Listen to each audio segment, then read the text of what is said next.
This program features live coverage of an African safari and may include animal kills and carcasses. Viewer discretion is advised.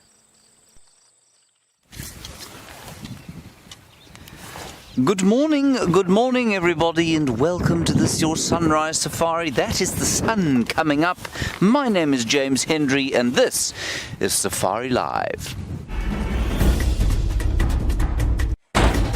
Ready.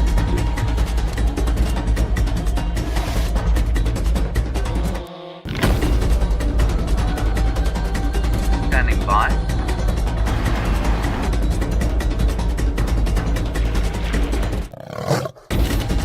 Five, four, three, two, one.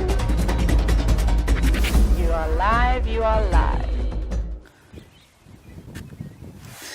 As I say, everybody, you're most welcome here. It is a very chilly 14 degrees Celsius, 53 degrees Fahrenheit in the Lowveld of the world's most beautiful country. That, of course, is the country of Azerbaijan. That is nonsense. It's not Azerbaijan. That's not where we are. We're in South Africa, which is a wonderful country at the southern end of the African continent, where many of the great iconic animals of wildlife that have captured the hearts and minds of people around the world roam. Hopefully we're going to find some of them today. I'm going to try and find Karula, the Queen of Djuma, a leopardess of 12 years of age, and her 8-month-old cubs. Now they're 8 months and 1 day old today, so hopefully we'll have a bit of luck with them. Brent was following them on the hunt. Perchance, she has killed an impala, hoisted it into a tree, and they will be sitting in the soon-to-be very golden light just down the road. That's what we hope for. Out on drive as well, Taylor McCurdy. She's being filmed by the diminutive VM Doornbraak, which brings me neatly to who is filming me today, and that is Brian the Thumb Joubert, who has a very formal kind of, well, bit of a Monday blues thumb, really. No one likes to go to work on a Monday morning unless they work for Wild Earth. The traffic wasn't too bad this morning, was it, Brian? No, I didn't see any traffic as we came out of here. No. Taylor still wasn't mobile. That's the only other traffic that there might be. Now, we are supposedly in the middle of summer. Well, not the middle of summer, the beginnings thereof. You can see that I'm wearing a beanie hat on my head. This is not only because I'm unfortunately balding, some might say bald already. It is because it is cold and there's a very chilly wind blowing. I'm not sure where it's come from. All the clouds have disappeared sometime during the course of the night, although there are some building behind us. Maybe there'll be rain, maybe there'll be sleet, maybe there'll be snow, maybe there'll be sun. We just don't know. That rhymed. It was amazing, wasn't it? It was really good. I'm really quite impressed with that. Okay, let's have one last look at the sunrise, and then we'll see if we can find Karula, the great queen.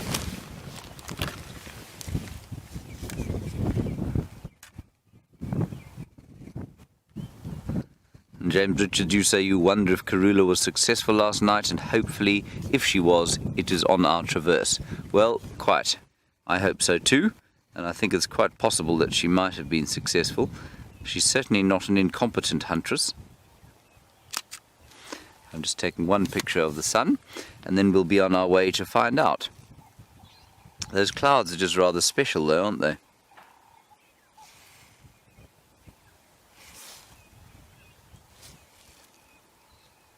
The dawn chorus a little bit subdued at the moment because it is rather chilly, and I think that puts some of the birds into the mood not to get out of bed, as it does many people.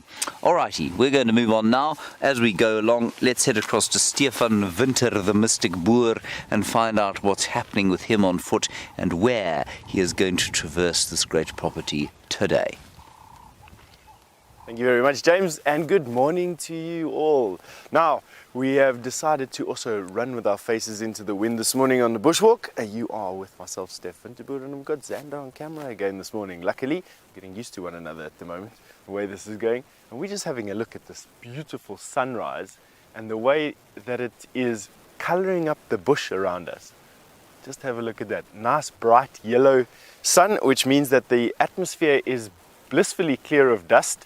And that is because the wind has been howling pretty much the whole night, scraping branches and blowing away the cloud cover that we had for the last couple of days. Just have a look at this wall of cloud that we've got on our northern side that's catching the light at the moment. It looks like it's retreating, although I must be honest with you, Xander, it doesn't look like to be retreating at the same velocity that the wind is blowing at. So who knows what's actually happening? We don't know. We'll be able to tell you throughout the day, of course. I mean, we don't quite know whether it's going to cloud up again or whether it's just going to stay nice and clear and give us one of those post-rain sort of cloudless blue wonderful days. Our plan for today, we are heading towards Balanites. I want to go and have a look at an aardvark neighborhood that we managed to see and find a couple of weeks ago, and go and see if it's still active. At the time we were there was an active burrow, and I can't wait to see if there still is an active burrow over there. It just looked like this place had just been churned over by some bulldozers, and in actual fact it was just the workings of these aardvark. So without further ado, I think let's carry on down. We've chosen to walk on a game path that you can maybe see stretching through us in the front here. It's very faint. It's just in between the two green bushes that you see in front of you. No, very difficult to see. But basically we're heading into that wall of green that you're seeing over there. There's a depression and a drainage line inside there. We're going to cross it, hopefully without bumping into any buffalo on the way. But that's what I'm up to this morning, and I'm sure Taylor wants to greet you all and tell you what she's up to. So we'll catch you in a little bit. Good morning and welcome again, everybody. I know you've had a warm welcoming from James and Steph already this morning, but my name is Taylor, and on camera with me I've got Viam. Here's Viam. So as I'm sure everybody's commented on this frosty morning safari, it's going to be a really good day though. Our clouds are moving off, which is just nice. I'm looking forward to the warm weather again. You can see them disappearing, and the sun is out for a change. So after we've had that little bit of rain, maybe we're going to see some reptiles and things start to come out. How interesting will that be? Or the explosion of termites, which I love to talk about. Now, this morning, VM and I, hang on, I've got a little bit of dung. And it could be possibly what I want to look for this morning. I just want to pull off the road a little bit more. Let's see if I can see any tracks to go with the poop that I saw. No, nothing. So our plan this morning is going to be lions. Let's see if we can see that dung. Maybe able to get it just over there. I did see some hyena tracks. I think it's most likely very fresh hyena dung that we've got that was just deposited, and it's soon going to go a lovely white color. Perhaps it was munching on a bit more flesh than it normally does, and it doesn't look that normal green color. But we're going to be looking for lions this morning. That's the goal, and I believe some of you saw them on the dam cam. So if they come back down to the dam cam, you're welcome to let us know. You can either hashtag Safari Live, or you can even send us questions as well as little tips if you see anything moving on the cameras to questions@wildearth.tv. But let's see what else the morning has for us. VM, do you think we're going to find lions this morning? Wonderful. VM's very optimistic, so I'm going to be super optimistic too and hope that we can get them. So they must have obviously finished off that buffalo kill. Wasn't very much meat on there, I suppose. Not enough to keep the pride going for too long. Or it'll be actually quite nice to see if we can find that big buffalo herd that was on here yesterday. I didn't quite manage to find it yesterday morning. We may have a chance today. But firstly, and I've got such squeaky brakes. We've got some elephants. Sorry, I'm so you can see now. I slightly frightened this elephant, but don't worry, it was just because we both surprised each other, and then the brakes are very squeaky. It's okay, girl. Relax. I'm so sorry. I didn't mean to give you a fright, but she'll settle down now. You can see she's already relaxing again. Hi, big girl. Now, I just want to make sure that we leave on a good note.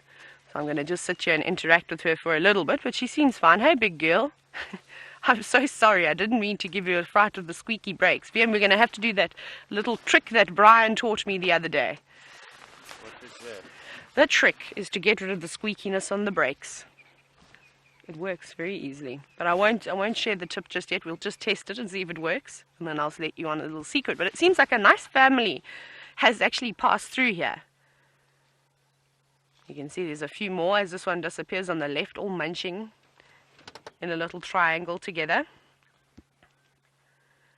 And that little one seems to be playing with a guarri bush. I think it may be trying to bite on the bark on a branch there. Is that what it's doing? Yes, that's exactly what it's doing. Now, this little one will slowly start to learn that there are tastier branches than a guarri tree to bite on with all the tannins that are in it. But it's actually doing quite a good job. Did you see that? Actually managed to pull the entire branch off, and you saw some of the bark being stripped. So it's learning. It's learned the technique. Next thing is learn which food is the tastiest.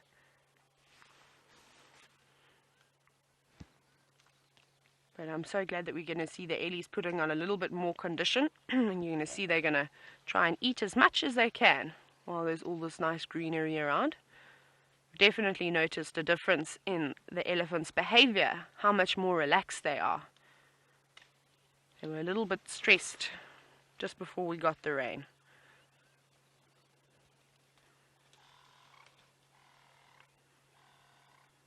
And for those of you who perhaps haven't been watching for the last few weeks, or if you're just joining for the first time, welcome.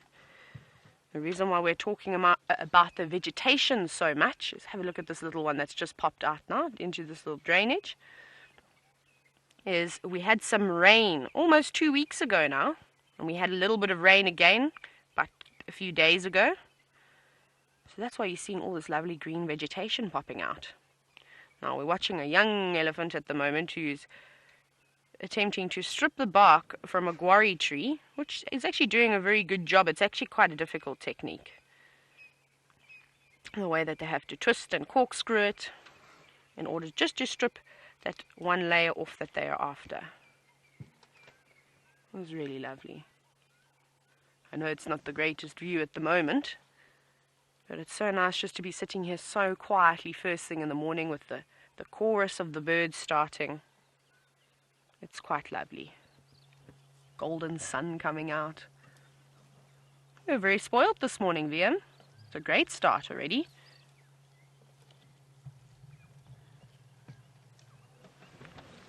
There's another one. What I may actually in fact even do is, VM, I could go a little bit further forward and we could see if we could go and get an elephant just up on the hill. Now, I hope my squeaky brakes aren't going to make it too cross.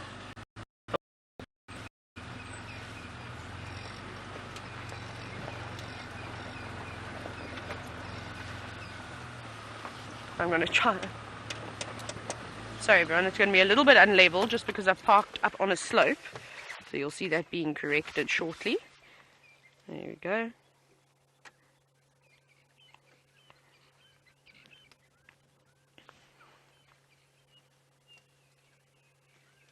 A young elephant also, probably almost about 10 years in age. Looks like a female.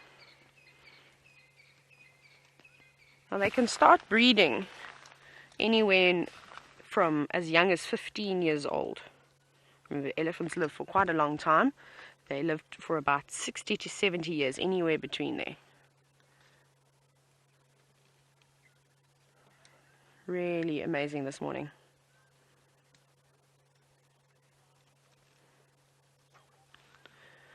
Now, as we watch this female elephant, you can see that she's able to use her trunk very, very well, exactly like an adult. And I know Michael was wondering this morning, how long does it take for an elephant to use its trunk completely? Michael, it can take up to 1 year. Quite a long time. But there are so many different muscles. I've heard 150 different answers, I suppose, of how many muscles are in an elephant's trunk. I reckon there's about 60,000 or so. So that's why they're so clumsy when those little ones walk around, trying to pick up sticks, waving them around like a balloon. Not sure what to do with it. And then you look at this female over here, who's got perfect control over her trunk. She's very delicate as well, as you can see the way she picks. Just picking exactly what she wants. Picking around the thorns, the big ones. Now you can see that awesome golden light coming through that we haven't seen for the last few days. Doesn't that make this elephant look amazing? Remember to take screenshots as well of the changing of the colors of the bush. Now we're moving away from the grass as well. We've got some of the greenery on the leaves coming through. So keep snapping and build a little portfolio or something like that, a little album, so that you can see the changes over the next few months. I'm sorry. You can see how they've also been chewing on those acacias already, stripping all the bark as we watch her walk away. It's me again. I was ducking down for too long there. Let's go forward again. Oh.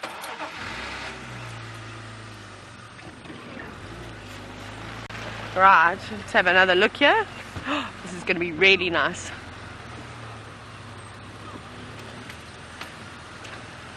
Right, I'm just repositioning. You're going to see here. Now you can look at these lovely orange leaves coming through.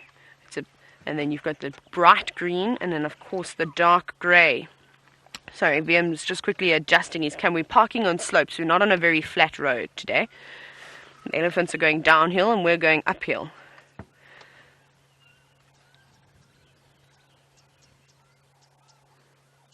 And maybe you can send in, what is your favorite time of the year, or favorite time of the year to watch the show?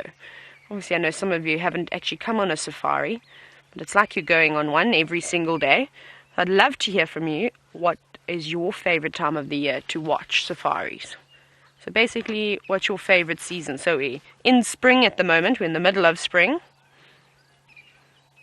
And I'd really like to hear from you. Is it perhaps during the summer, the heat of the summer, when the grass is running low? It's those hot, sweltering days when you know all the animals are going to come down and definitely have a drink that afternoon. Or is it when you get to winter, beginning of winter, when there is nothing for them to eat, and then the water starts to run out, and then right at the end of winter, hoping for those first rains, obviously big concentrations of game,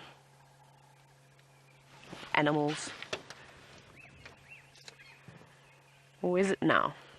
First rains, new growth, seeing the happiness oozed from all the animals.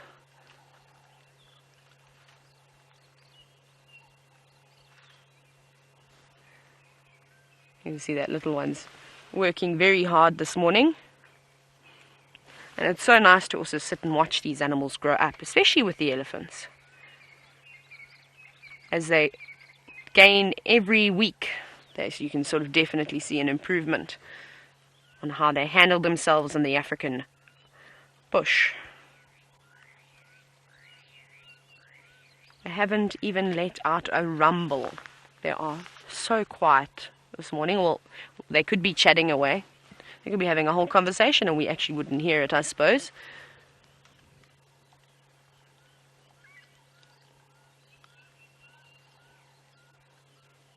It's so quiet. I don't know if you can hear all the birds there, all chatting away in the distance.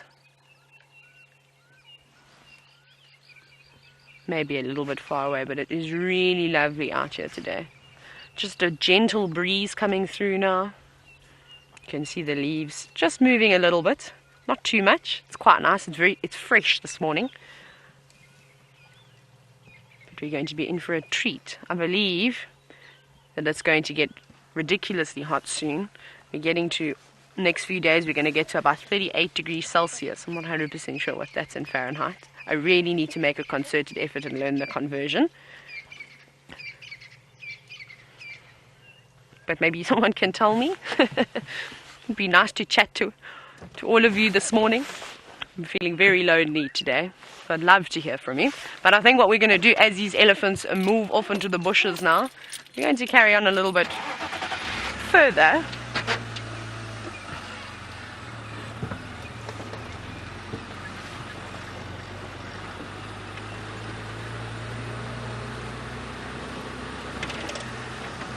So somebody wants to talk to me this morning, and that somebody is Debbie from Vancouver. Good morning. Thank you for your comment. Debbie was just commenting about how it's also, did you say it was spring? So I just wanted to check if I heard that, Kirsty. No, it's not spring, it's summer. Sorry. Sorry, I forgot I was doing a quiz for a second there. Not a quiz, but just a question chatting around. So, sorry about that. My brain hasn't quite woken up. So Debbie, I think now is probably the good time. And Debbie agrees. I actually think I've changed my mind as to when the best time is. And Debbie and I agree. We think it's this time of the year. Just when all the grass is coming out, we've had those first rains. We should be expecting lots of flowers. And I know there's a few of us in camp who absolutely love all the wild flowers that come through. So that's going to be exciting. I'm trying to think what I've seen so far. I've only just seen a morning glory and all the Mopani pomegranates that have come into bloom. The tree wisterias, they're popping out too, and hopefully some more. But while I go and look for the nkuhumas or any sign of them, let's go to Steph and see what he's up to. Roadblock. Welcome back. You actually caught us sneaking around a buffalo. So we've got a buffalo in the distance, and buffalo on foot this time of the morning are not my favorite thing, especially in the wind. So he's over there, and you can just see the darkness over there. And also why I'm whispering. So he'll come into the open patch now. You can see he's actually feeding relatively fast. They've used up so much of their weight and their bulk during this dry season on such low quality grass that they're feeding all the time. And this is a very good area for grass. Just off of the crest, this area that we are in now is to the eastern side of Zoe's Road, somewhere in that massive block between Quarantine and Zoe's Road. And we very often see buffalo here. And what's happened is those lions that have been camped out at Buffelshoek Dam have pushed all of these male buffalo into this area, and this was, luckily we got sight of him in the open, but this is one of the things that we have to look out for. They are, James and I suppose share a similar view in that they don't, here at least anyway, they don't have the reputation that they have in East Africa or Kenya for killing as many people as they do. They have injured a lot of people in the Sabi sands though, and so to discount the danger or the threat that buffalo represent would be dangerous and would be a bad thing to do. Let's have a look at him now. He's busy feeding slowly with his head underneath the branches. The best grass at this particular time is underneath the trees, and it's a species of grass called Panicum maximum, one of the most beneficial grasses to ruminants, and that's what that buffalo will be looking for, is the leaves of Panicum maximum. Although at this time, with this flush of grass that's coming out here, you could pretty much eat any of the grass really. Let's go and see. We can see one last. I'm not going to get any closer than we are at the moment. We're probably about 100 yards or so from this buffalo, with the wind blowing quite strongly into our faces, and so the wind is in our favor. But you can see just from the open bush that's all around there, we've got absolutely no cover. There's no concealment, there's no elevated position, there's no branches that we can hide behind. And so this is about as close as I'm comfortable with this buffalo. Of course, we can get closer to them. Of course, we can sneak up on them and get even closer and get it a bit more exciting. But we run the risk of two things. A is we have a safety risk for ourselves. And B is that our job out here really on a walk is to show you the interesting smaller things and bushcraft and also the dangerous things on foot, but without disturbing the animals if possible. So that's one of the key drivers that I have here, or at least that drives me, is not disturbing these animals, being able to observe them on foot or in a vehicle without having any influence over their behavior. A mantra in my mind from a book.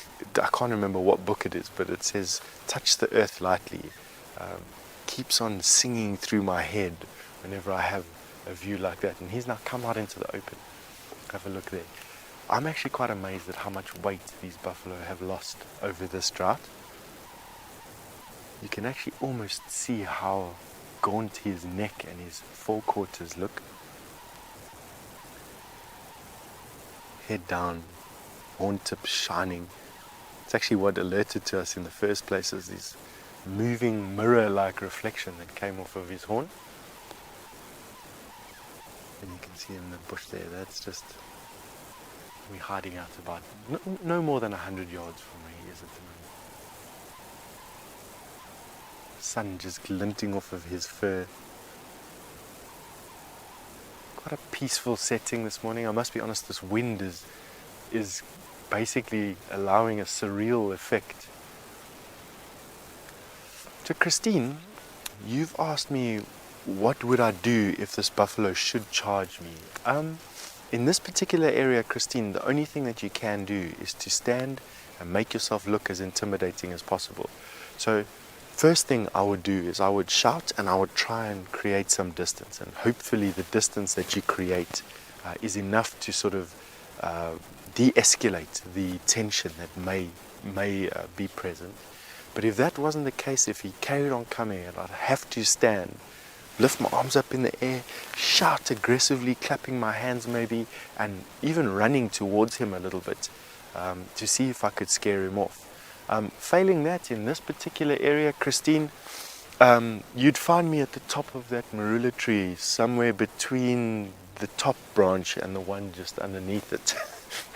There's not much else you can do over here. If you've got a buffalo that is really, he has the idea in his mind that you're posing a threat that he absolutely can't stand in this area. I mean, we can't run away from them. They run at about 55 kilometers per hour. The only things that really run faster than buffalo are lion and leopard out of the big five. They even run even faster than what elephant can. I see that there's 2 buffalo there now. So we've just been joined by his friend. Buffalo do form these lifelong bonds with one another, and it's those bonds that keep them together and also help them in times of danger. Alright, but what we're fast doing here is we're fast overstaying our welcome. The bush around us here starts to react to our presence, birds, insects, and it's a subliminal feeling that animals like this have. So before we overstay our welcome, we're going to pull out of this area, and from what I'm told, Taylor has got some buffalo a lot closer than ours are to you.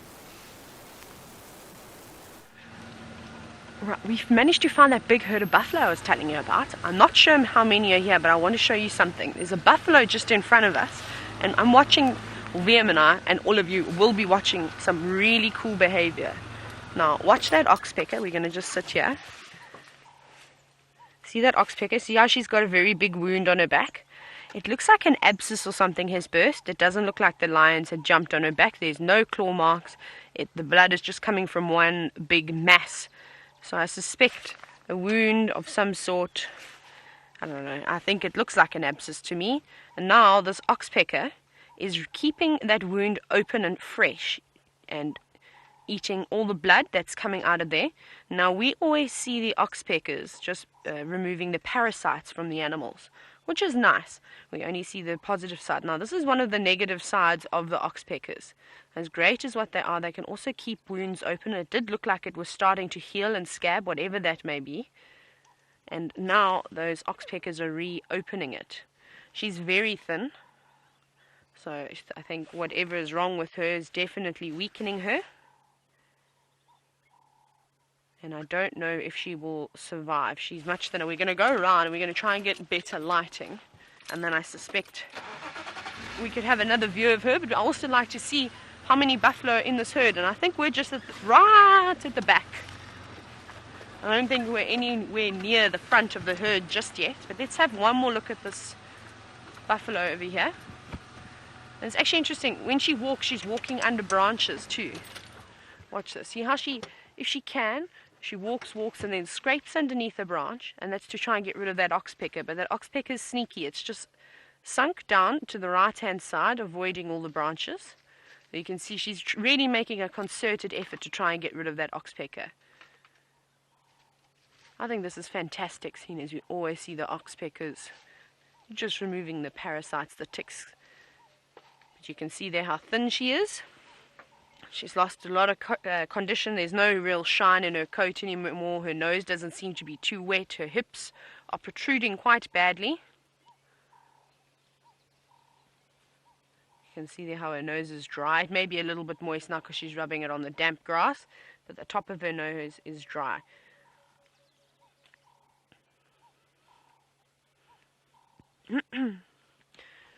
Now, as she's walking here, she's really lagging behind. There are a few still coming, which are in the bushes. However, she doesn't need to run the risk of being at the back of the herd. She's already injured, and she's lost condition, so she's just going to fall further and further behind. And I know that David was wondering if this is going to draw predators. I think this most certainly is, especially if those lions, as some of you said, that the lions came west past the dam. So they're basically going to converge. These buffalo seem to be sort of going in an easterly direction for the moment. They've come from the south, I think from the west, and are now pushing through to the east, and the lions are coming from the east going west. So I suppose they're going to converge. They may have the wind on their side. It's swirling a little bit, so I was just having a look. And I'm not 100% certain, but I think it's going to definitely draw attention. Right, now while I try and get to the front of this herd to show you how large it is, let's go over to Brent, who's got some more elephants this morning.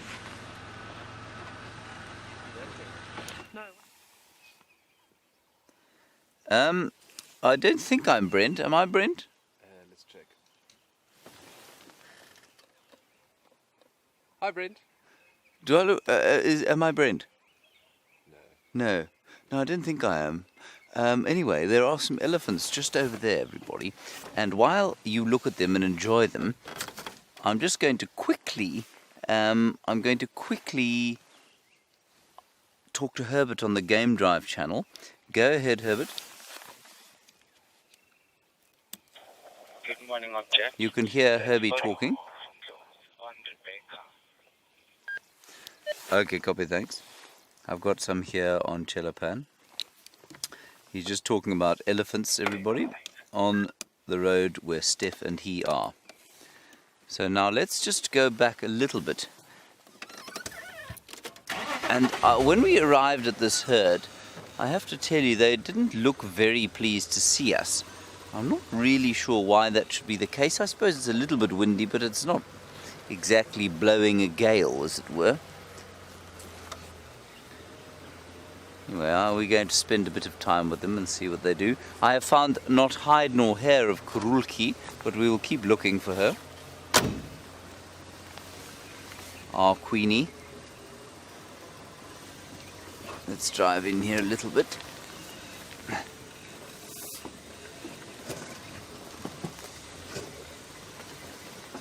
Let's have a look at this young one there. Really enjoying the greenery are the elephants. Sorry about that, Brian. I'm saying sorry to Brian because I parked him on a slope. Just feeling around that amazingly dexterous trunk, pulling bits and pieces of green out of the trees. And like I said, the last elephant sighting I had, they will be concentrating on grass where they can get it. Obviously not much amongst the trees here. And still going for a few leaves.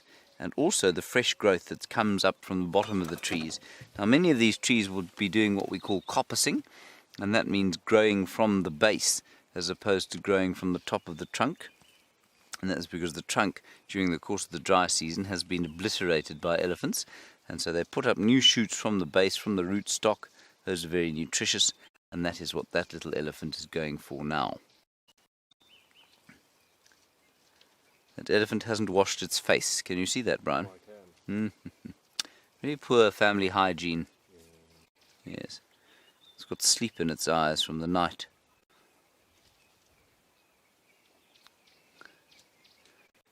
I think that's precisely what that is, everybody.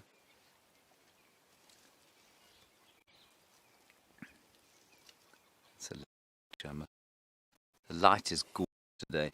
As Brian was saying, although those cloudy days do promise rain, they seldom is any, they do make the light very flat.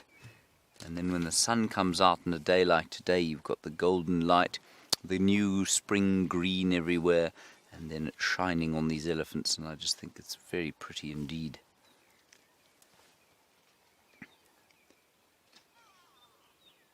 Very relaxing morning. Wah, says the grey go-away bird, deeply unimaginatively named. And that's a bit of rootstock there, the elephant's eating. The rootstock will also become more and more nutritious because, of course, it derives its nutrition from the new leaves. And the new leaves produce carbohydrates or sugars from the sun and from CO2 in a process called photosynthesis, which, of course, everyone knows. And then those nutrients travel down to the roots and are stored in the roots.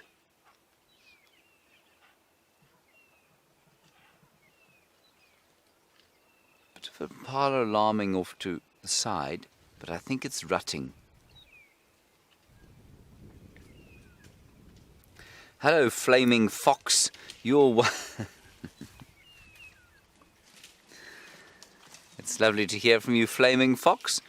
Just a really lovely Twitter handle. I was amused briefly. You say you want to know about dangerous elephant moments. Well, I don't really like to harp on too much about dangerous moments with animals, mainly because when we've had them, or when I've had them, it's normally because I've made a mistake and I've failed to read signs that have said, or that have been given by elephants saying, go away, I don't want you around. I've ignored those, and that's then sort of escalated the situation. But I think the most dangerous elephant experience I had was in the Kruger Park, well, just north of us at a place called Ngala, which is also in the Kruger Park. And we were just driving along, minding our own business one day, and suddenly my tracker turned to the side and he said, drive quickly. And when he spoke like that with such urgency, I didn't even ask a question. I just dropped a gear and put my foot down. And this elephant came herring out of the bush, a very easily recognizable cow with a tusk that was recurved. It bent backwards underneath her mouth. And she had obviously a very bad experience of human beings beforehand. And she just came blasting out of the bush at us. And we drove away at great speed and got away. She got to within probably 3 or 4 meters of us. And the biggest danger there, of course, look at this little one coming up. The biggest danger was the fact that I had 6 people and the tracker on the car with me. And so the danger, of course, was A, that you lose somebody out of the car. You've seen how rough these roads are, and if you drive very fast and not very carefully, you bump about, and people can fall out of the car, and that's obviously a bit of a disaster if you're being chased by an elephant, even if you aren't being chased by an elephant. And then the second danger, of course, is that the elephant actually gets to the car and flips it over. But that was probably the most dangerous elephant experience I've had with other people. There have been a few on foot where I've tried to, or where I've got a little bit close perhaps by mistake, and especially when chasing elephants out of camps, you can get yourself into a bit of trouble then. But by and large, elephants are very understanding. Look at that sweet little thing, and they will tell you if they don't want you around, they make it patently obvious. And if you then continue to stay around, well, then you're just asking for trouble. This is wonderful. They've now started to calm around us. That's Mum, the big female, and she's eating now from the same bits of a nutritious root.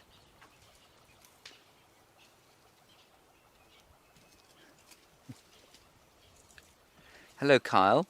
Just to reiterate, everybody, my name is not Brent Leo Smith. Brent Leo Smith is 6 feet and 4 inches long. He is twice tall and twice as loud as I am. My name is James Hendry. And Kyle, you're wondering if the elephants of the Mara Triangle are bigger than the elephants here. No, I'd say they're exactly the same size, give or take. But interestingly, much as these elephants here in the Sabi Sand have been struggling a little bit with the dry season and the drought, and certainly these ones are looking a little bit ropey, if I'm honest, the ones there didn't look to be in the best condition. And what happens, I think, is that before they have their proper rainy season and before the wildebeest come through that area, the grass turns to straw because it becomes moribund. It stops growing and putting up new nutritious green leaves. And I think the elephants struggle during that particular time of year. And I think you'll find now that the wildebeest have come through that area, they'll have shortened the grass, there will have been some rain. I think the elephants, much like the ones here, will be putting on some condition. I think I might take a photograph, Brian. A digital photograph, Brian, not on a film, because we're very modern now. Yes.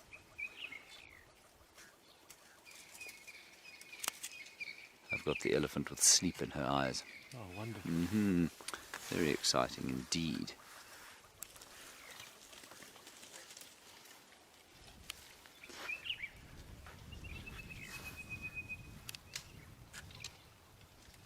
Hello, Benu. You're wondering about elephant memory and whether they have a good memory. Well, I've just told you that story of that cow who was very upset about our presence, and I suspect, Benu, that the reason she was so upset is that she'd had a very bad experience of human beings before. And absolutely they remember. They remember quite a lot, and they remember very easily. And I think that you'll find especially they remember what was dangerous, and they remember what was threatening. And they're very careful after they have a particularly threatening or dangerous experience. And they remember who was the cause of it. So if it was a vehicle and it was people in a vehicle, they remember that. But most importantly, Benu, what they do remember is that they remember where food sources are. They remember where water is, they remember where all the good food is, and they pass that on to younger generations.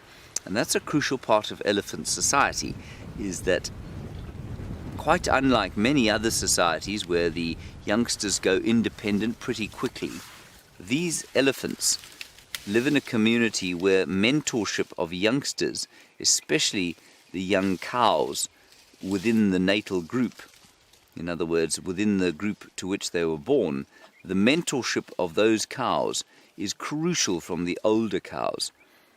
And indeed, we think it's one of the main reasons that they live slightly beyond menopause, that they have menopause at all. Very few species on Earth have this condition called menopause, our species being one noticeable example. And that's because there is this need for them to pass on information to younger generations, which is exactly what happens with human beings. Otherwise, it doesn't really serve a great evolutionary purpose.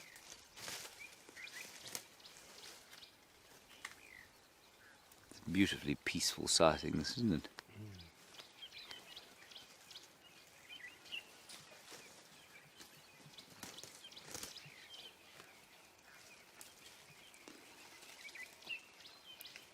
Debbie, I'm going to say to you yes and no. It's quite interesting. You say you can almost sense the pleasure that these animals are feeling from eating the fresh, new, green leaves of grass and trees.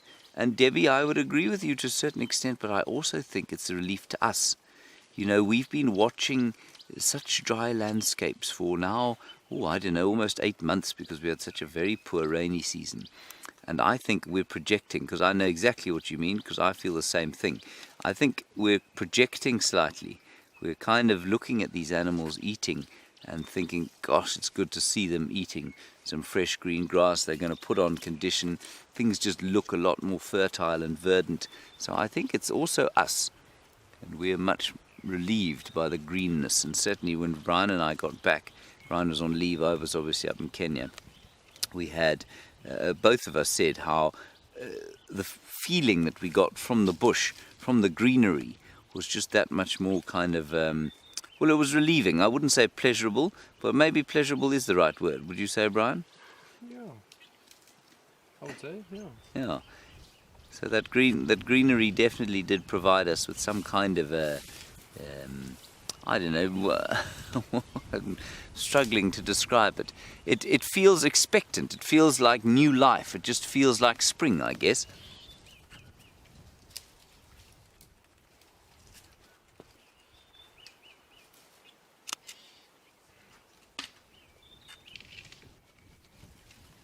Lots and lots of elephants around us.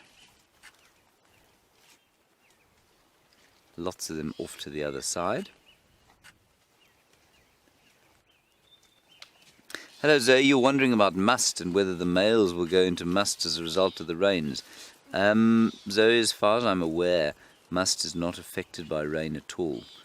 And so no, I don't think they're necessarily going to go into must as a result of the rains. I think that, and for those of you who don't know, must, of course, the time of breeding for the males, they have a sort of a surge of testosterone, which makes them a little bit, well, irritated generally with life and frustrated. And they go around trying to find a female ready to mate. And I don't think that's brought on by the rain. I think elephants are one of the very few completely aseasonal breeders that we have out here. In other words, they don't really have a season for breeding. I think you probably, well, you might find that there's a slight birth peak during the winter months, at least during the summer months, but I don't think it's particularly well defined.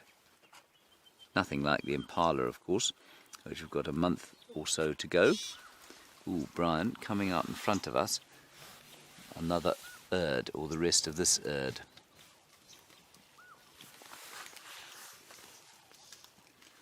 Always wonders why it's an herb but not a erd. Haven't you, Brian? Doesn't it keep you awake at night? Most nights.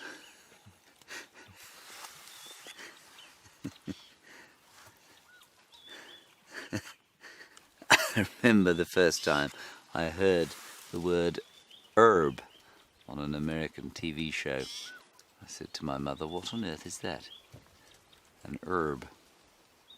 Maybe one of our American viewers could help me out a bit. Why is it an herb but not a erd? I've never thought of that before. It's probably not very funny. I'm just my quirky sense of humour. Right. Indeed, my sense of humour has become so very poor that we're going to go across to Stefan Winterboer and find out what he has to show you while I recover myself. Here we have a yellow bull, oh, a black-headed oriole, excuse me, black-headed oriole for you, everybody. We're on foot here at Djuma Private Game Reserve, and this is about as close as what you can get to a black-headed oriole. A very, very striking bird here. Sunshine yellow chest and a black head. Yeah, hopefully we can get a glimpse up. Yeah, inside there, yeah. Just in the background there, you can just see that yellow color.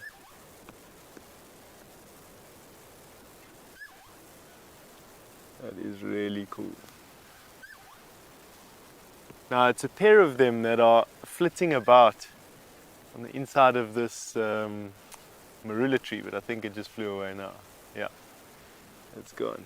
And we actually have arrived at this aardvark haven, for lack of a better word, and you can just have a look at all the excavations here.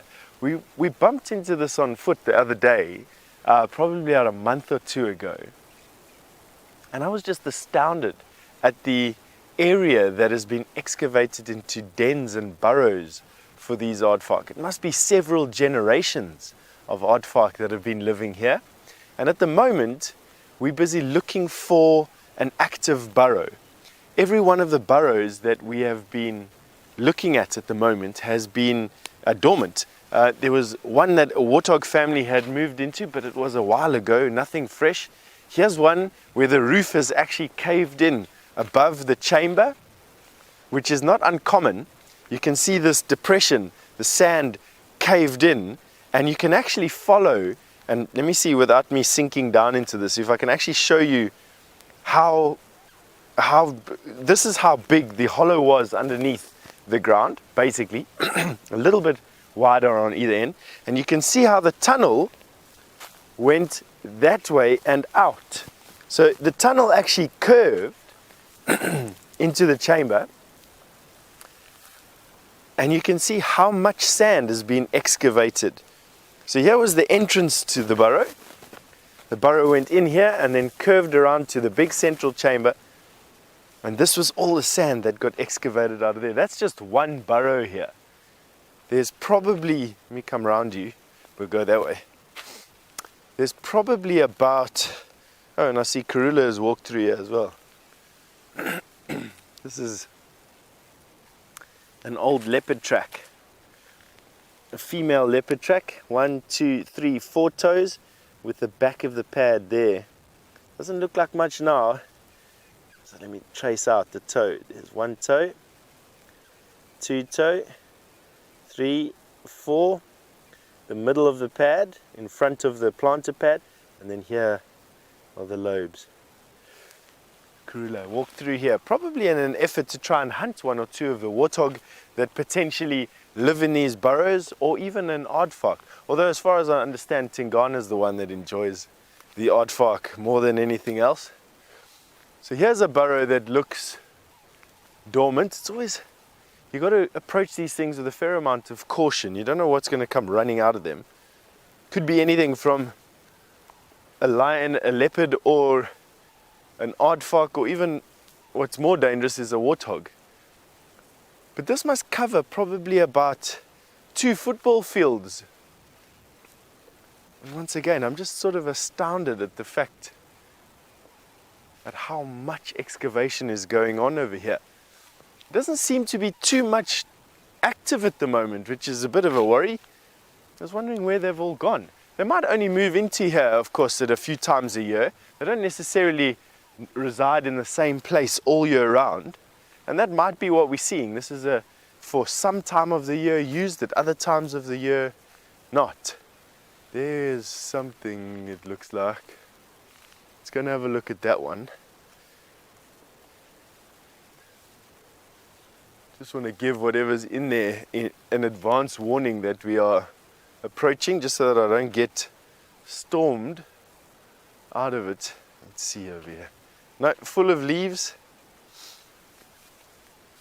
But just judging by the sheer volume of sand that's come out of this thing. So toxigenic, you've just asked me how big are aardvarks. So to put it into terms, into volume terms, with me on my knees, a big aardvark is probably about this big here. So 20 to 30 kilograms or so. Big aardvark probably about this big and about this wide. They've got quite well-built shoulders, obviously those big digging claws, and then they've got this little hunched back and a long tubular nose. The nose itself is about this long, and the ears are about this long. If you could get yourself a picture of an animal that's probably about this big, about as big as a little lamb or a goat's kid, is about as big as what they get. They do get a little bit bigger than that. They've got a fat tail, probably about this fat and about that long in total.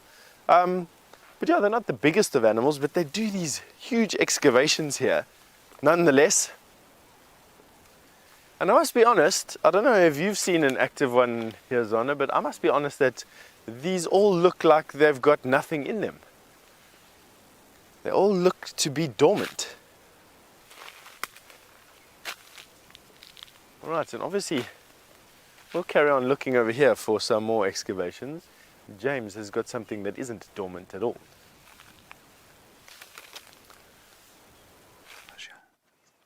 We've got a giraffe, everybody. Giraffe, giraffe, giraffe. Did you know that, Brian? I did. I think it's quite nice that they named ours the easiest. Some of the others very difficult. But our particular subspecies, everybody, the southern giraffe, giraffe, giraffe, giraffe. Now that, of course, comes from the latest, and no doubt not the last, reclassification of the giraffe into 4 distinct species. I think there are still a couple of subspecies below most of those, but this particular subspecies is that one, Giraffa, giraffa, giraffa.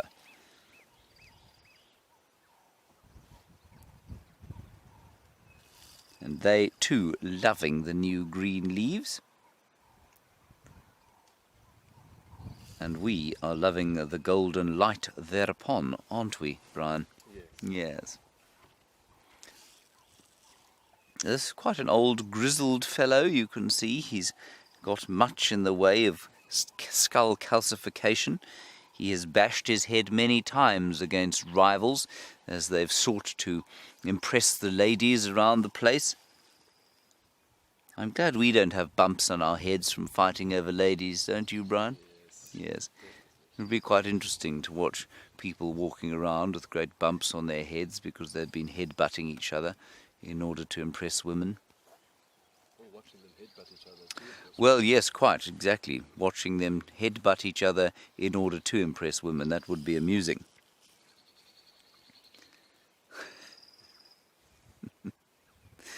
Interestingly, though, and I think I have said this before, that calcification of the skull that you can see very impressively on this giraffe, in front and on the back, it does actually happen to contact sportsmen who play games like rugby, which is of course the greatest sport in the world, and gridiron football. Although they do wear helmets, their skulls still become fairly calcified from the crashing, the continual bashing that they take. And the skull eventually lays down extra calcium.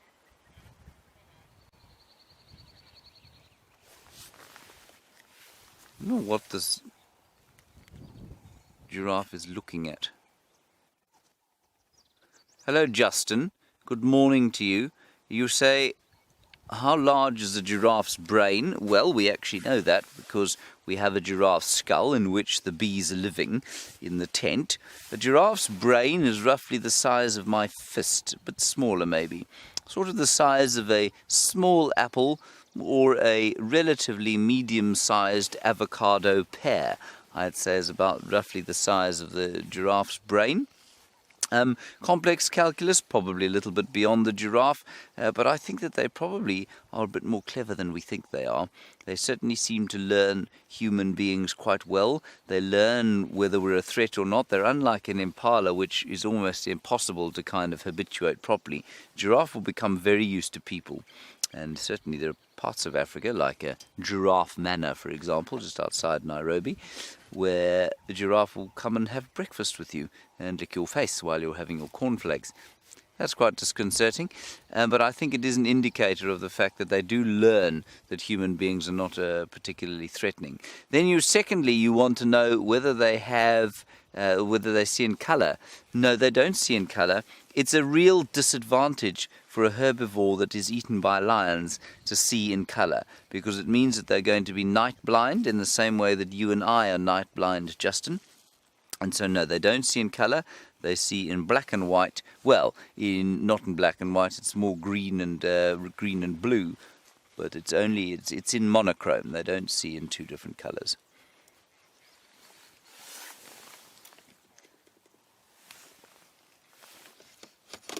Negative, go again. Sorry, that's me on the Game Drive channel. I'm getting an update.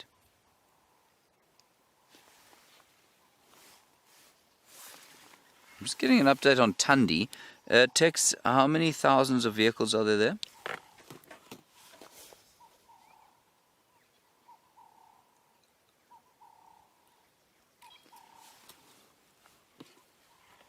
I'm just listening to the Game Drive. That's why I'm completely ignoring. Ooh, the ear's a bit...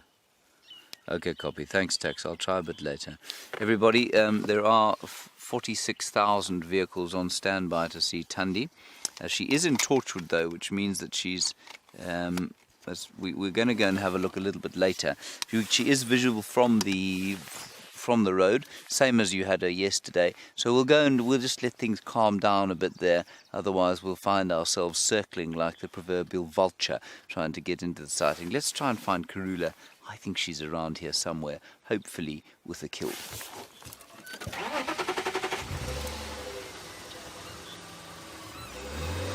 And apparently there are monkeys alarming at Juma Waterhole.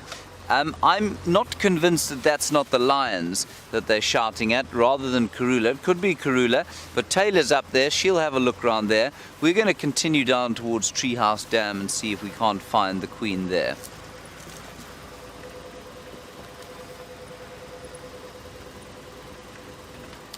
And I think Taxon's not too far from there either. So let's keep an eye out. The one, as I said, the one disadvantage of the greenery is the fact that the bush here is starting to thicken, which means you can't see quite as well as you could a month ago or so down across these valleys, which means that you actually have to do quite a lot more. It's more difficult to find game now. We know that. Hold on, Brian. We're going to turn left now. Oh, Are you ready? I'm ready.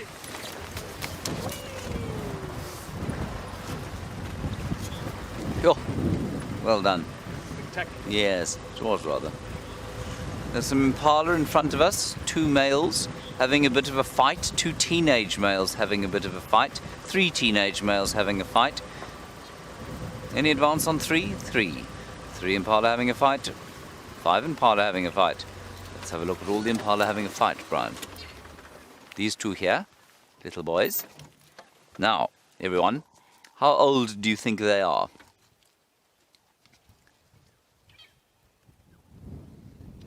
It's very easy to age an impala until it is 2.5 to 3 years old. Those ones coming up on their first birthday. Ooh, right, and then in front of us, Brian, the 2 older ones, which are coming up on their second birthday. And the reason, of course, it's easy to age an impala is because they're all born at the end of November, bar the few who are born in February. And so it's from their horns, you can easily tell how old they are. Those ones coming up on 2. You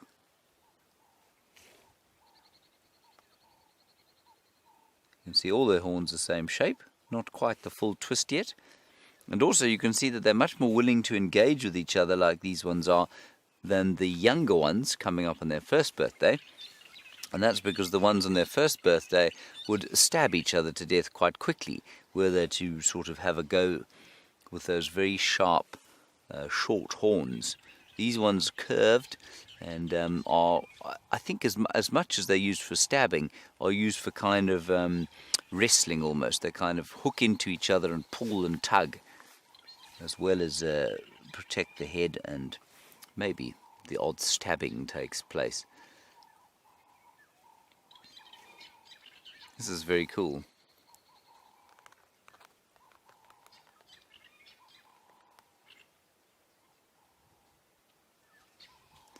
It's an interesting question from Maralee coming through. Thank you, Maralee. You say, if you see scars on a male animal, does it normally mean that they have been successful or unsuccessful at breeding? Maralee, I would say it is a sign, if they're not dead, that they've been pretty successful. Animals that get scarred up and survive, like many of the male lions, well, all the male lions that survive to have offspring and dominate a pride, it's a sign of success. They certainly wear it as a sort of notch of success. The more scarred they are, the more successful they've been. But of course, those that aren't successful, they also get scars. But often that results in death. And so the unsuccessful ones don't make it to survive, and so you don't see their scars because they turn to dust. Quite a subdued dawn chorus, just because of the wind, I think. Chilly wind still blowing. The chin spot batises are going.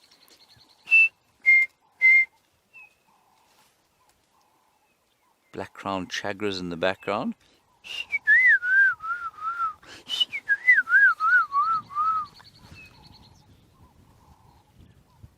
And And obviously the doves singing away. Let us continue, Brian. I feel that Karula is missing us.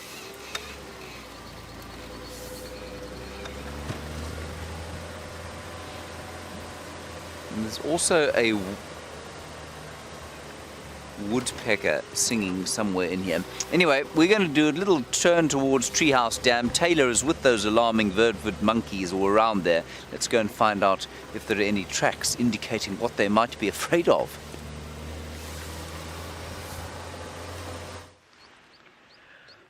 Well, the monkeys have stopped alarming now. It was an entire troop that was shouting away.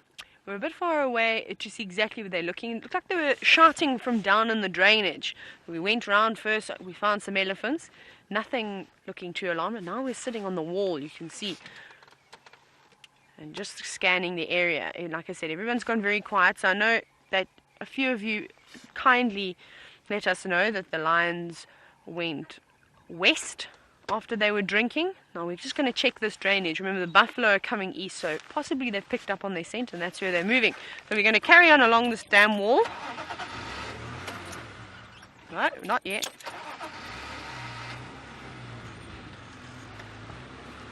And we're going to go back the way we came, just to triple check. Actually, no, we're going to go first check Gowrie cut line as VM's suggestion. That's what we're going to go and do.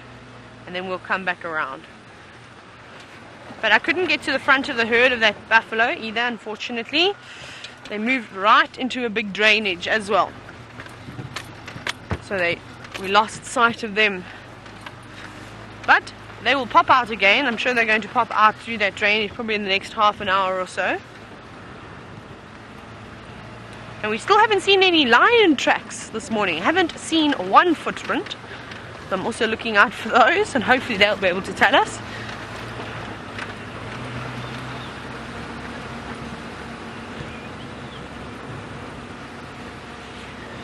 Now, I haven't seen a Birmingham for a few days now, and ex-Ranger wants to know if there's been an update on the male Birmingham with a hole in his face.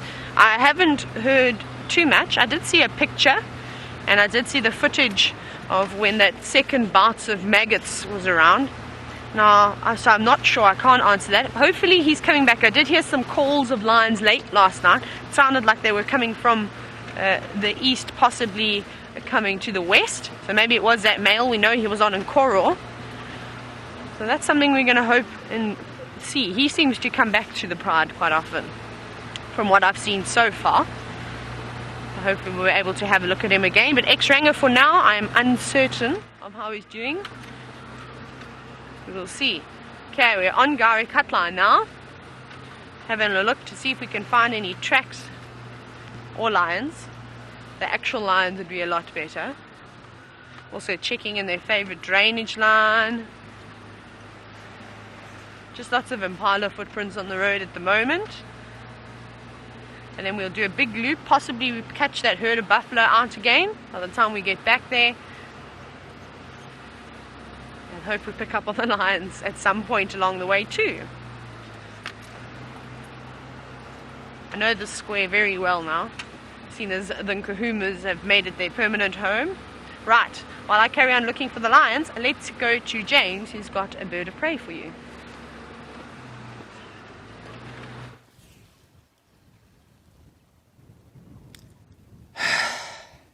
Wonderful. We had a bird of prey, everybody. It flew off. It was a snake eagle, an unusually coloured snake eagle. I think a juvenile brown snake eagle. Now, we also have leopard tracks here, but they are not the tracks of Karula. They are the tracks of a male leopard, and to me looks a bit smaller than the likes of Tinganana. And so I'm going to suggest that maybe this is Sindile. I'll just try and find you a decent track. I think behind. Well, no, let's just go a little bit forward. We'll try and find you one that is clear and obvious. Here is a nice area here. There we go. Can you see that one in the light there, Brian, or is it too close? Too close. Let me go back a bit.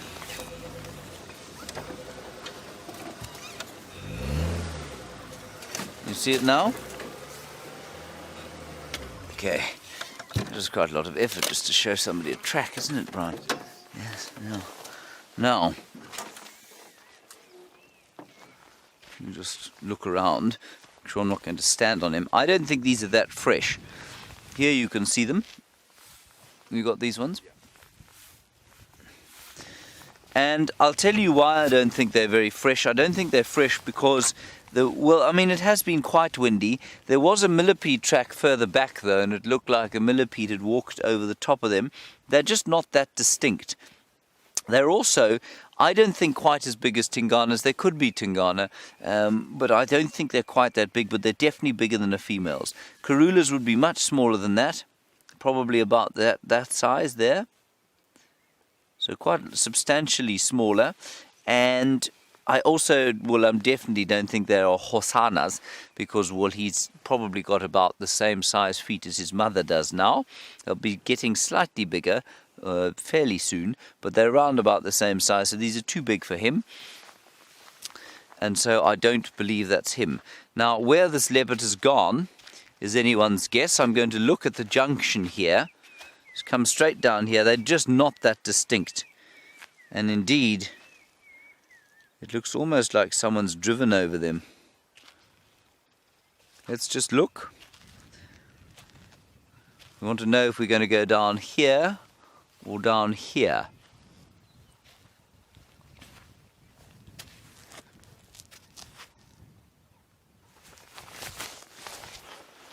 We will continue down that way. That's where the tracks go. I'm going to drive relatively quickly because, like I said, I don't think they're particularly fresh. We round about the area where Karula was, so maybe we'll pick her up as well.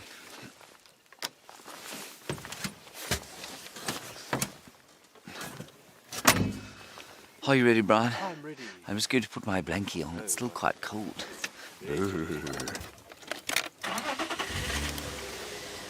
All right. We're going to drive quickly down here. Let's head back to Steph quickly for an update from him. And if we find a leopard, we'll be sure to tell you all about it.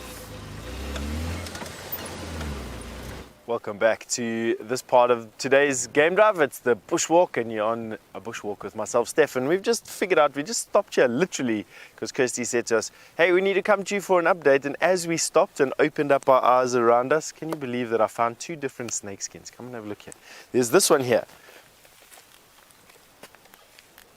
which looks to be, we found it on the ground actually. It was just lying exactly where it is now.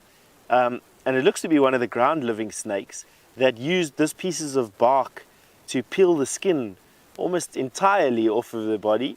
This could be anything from a sand snake to, let's see what else would live on the ground that's this thick and this long, to a house snake, a brown house snake, even something like quite a large red-lipped herald. But it's probably a house snake, or most commonly one of the sand snakes that lives here. We had that one. So now Zoe, good morning Zoe, you've asked, has anyone actually been seeing any snakes yet? Zoe, no, not just yet. They haven't really, it's not like snakes hibernate here, but they have their activity periods shortened dramatically during our colder or during our dry months to a very short period per day, and then not very far from where they're resting up. So I haven't actually, and we haven't been seeing too many yet, but that'll happen. As soon as it starts to heat up a little bit more, we'll start seeing more of them. And of course, here's the second snake skin still in the place we found it, and this one came off almost entirely. Here's the head, this is the bottom jaw, and the face. See if I can show you the eye. No, took the eye with him. So this is just the bottom jaw. There's the eye there. This definitely looks like a boomslang. You can see that massive hole there. That's where his eye scale would have been. And this is big enough to be one of Africa's most venomous snakes. Is this, the boomslang. And you can see exactly what happened here. The snake came along, slithered into this tree, and then hooked its old skin on these branches, and then came and peeled it off and left it lying over here. Other than nesting material for birds, the snake skin doesn't really provide anything much. I mean, we can't use it for anything in this current form.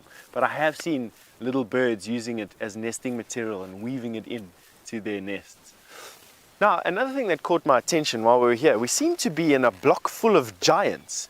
We have this giant, and this is big for this area. This is a Lowveld or a Transvaal gardenia tree. And generally speaking, they're about half the size of this one.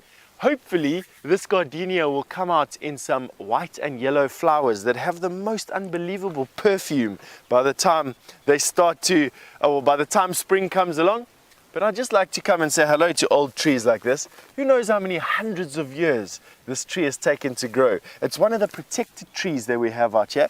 These trees grow incredibly slowly. And I would gather that this tree is at least 200 or 300 years old to be this size. I mean, can you imagine the history that this tree has seen in its 200 or 300 year lifespan to now?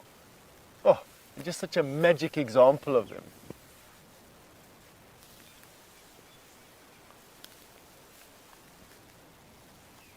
So Donna and Velma, you've asked me to see if I can find a tree with some square branches. Yes, no problem, we can do that.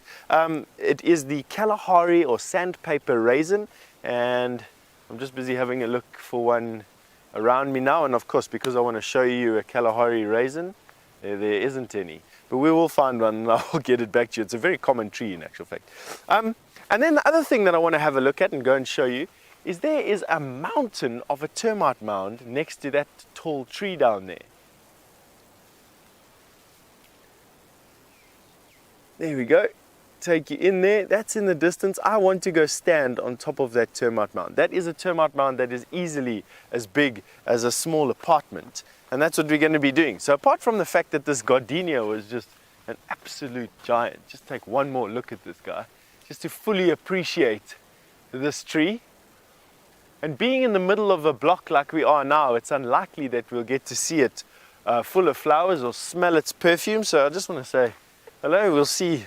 Maybe we make another excursion all the way out here again in the next couple of months. I doubt it though. Anyway, while we're getting ourselves onto that termite mound, James has got a warthog and they don't stick around for very long.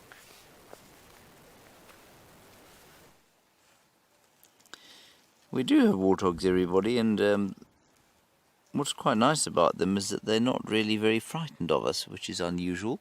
So often the pigs run away, but the pigs today are staying with us, and they are loving the green grass. It's a very sweet little sounder we have here going, isn't it, Brian? A sweet little pig sounder. Now the pigs, they will tell you, are the ones that wear the drought the worst. They're the ones that were going to be in such a dire state of affairs at the end of the drought. Well, I'm here to tell you now that that most certainly was not the case. These chaps did the drought very well, got through it, and they're now going to put on even more condition. So what is the arrangement there? We've got a young boar. That's that one there that you're looking at, as evidenced by the fact that he has, well, he's got stuff behind his tail. That's how you can tell from this distance. And then also, beyond there, I think there's a sow and possibly two youngsters. Now, I don't know if you can hear this in the distance, other than just wind, but just try and filter it out from the wind and you'll hear. Boop, boop. Boop, boop. Oof, just too windy. Just too windy.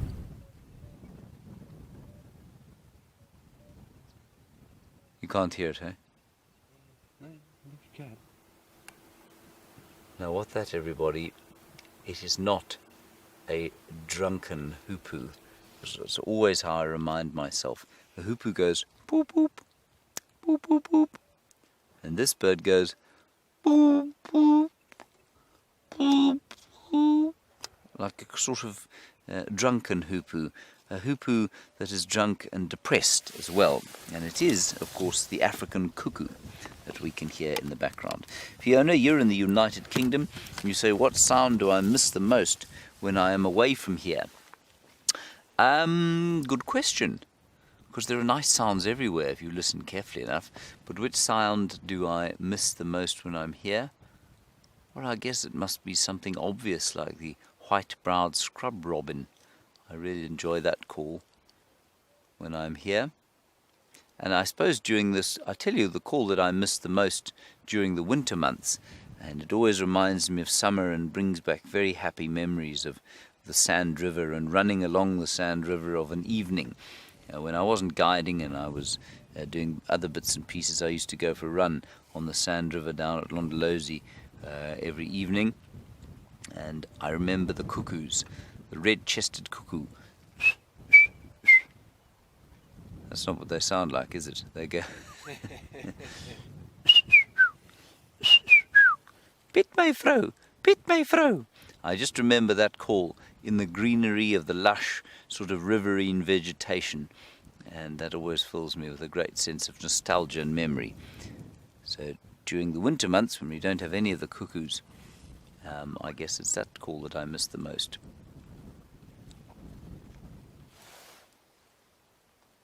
I don't miss the woodland kingfisher, I've got to tell you.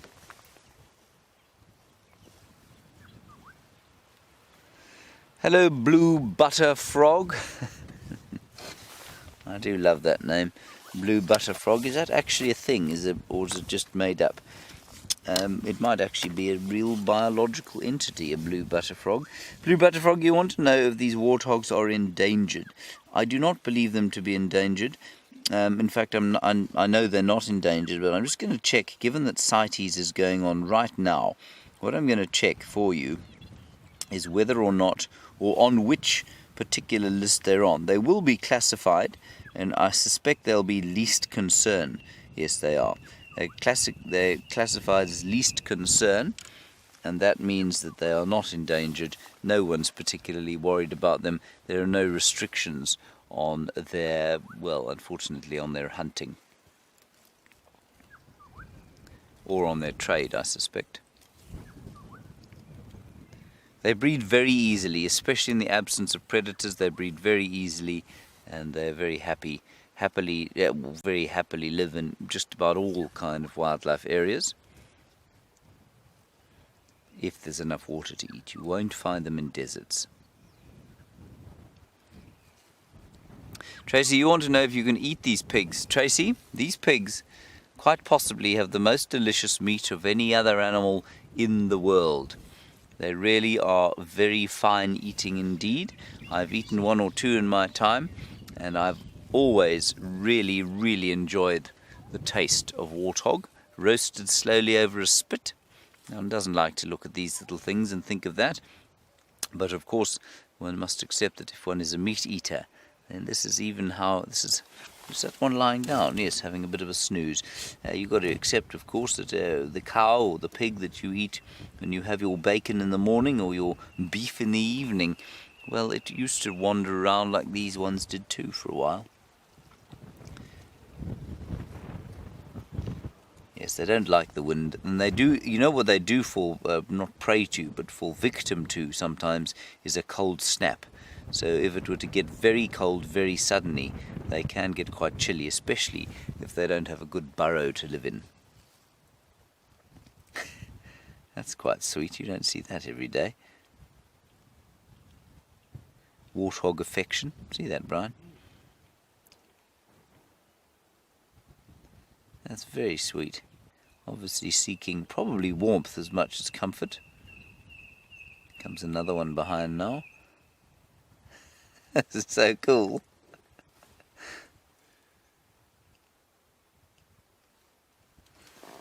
Hello, James Richard. You're wondering about subspecies of warthogs and whether we have any here.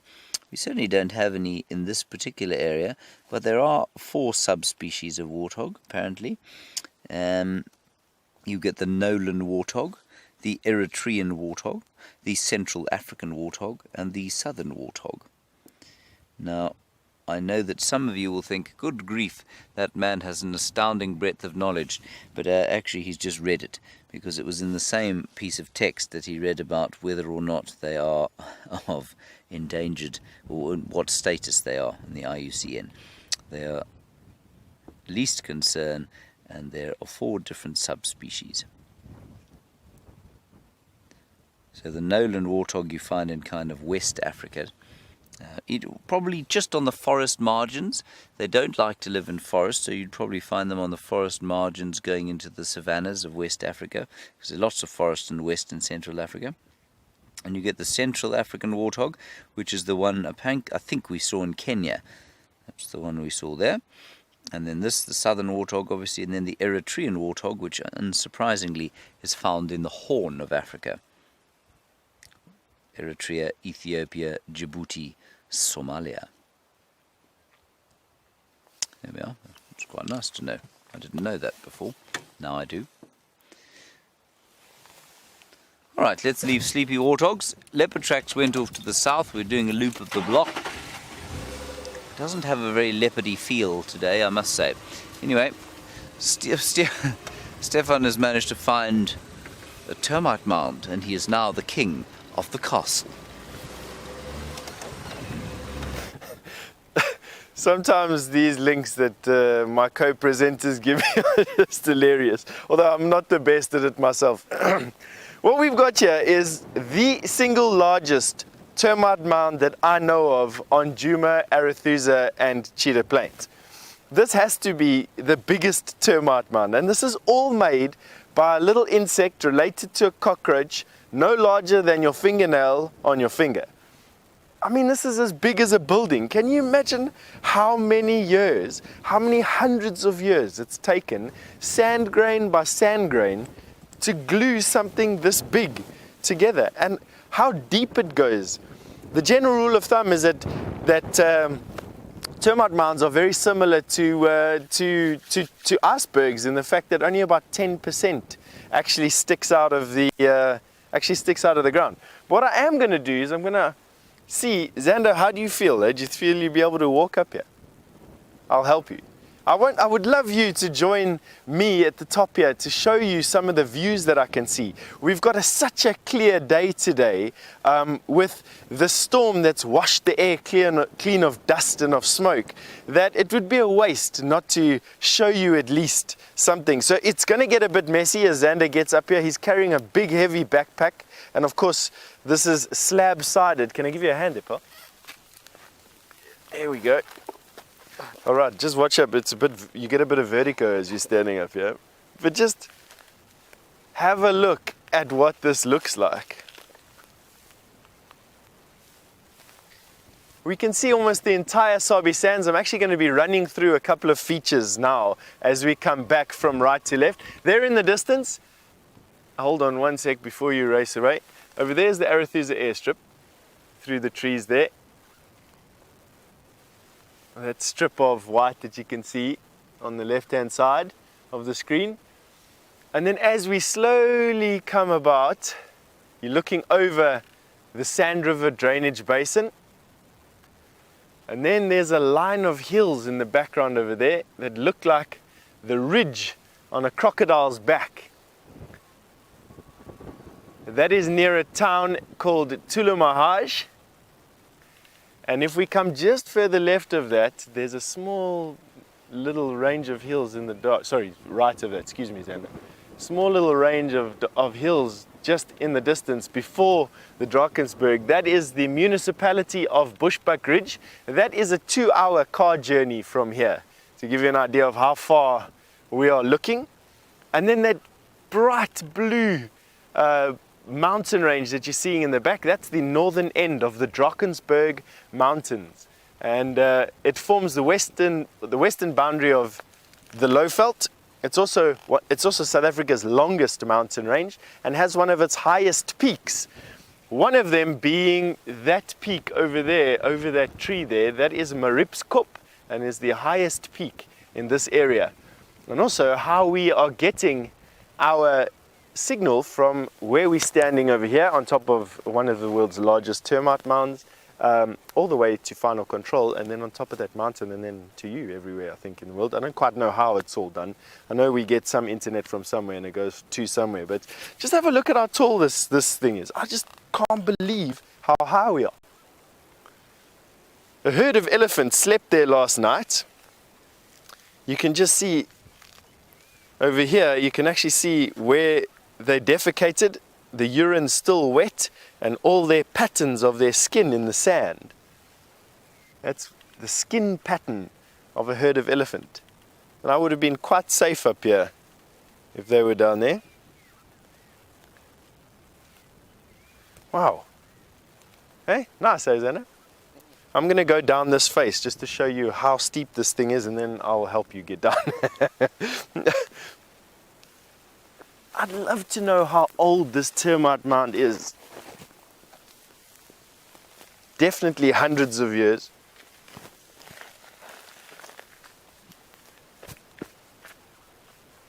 And there I'm at the bottom. Easily 3 or 4 of me. Crazy, man. Anyway, I'm glad we shared this termite mound with you, to be quite honest. It's one of those rare things out here to see something as big. A true giant. Anyway, we're going to be sending you back over to Taylor and catch up with you in a little while.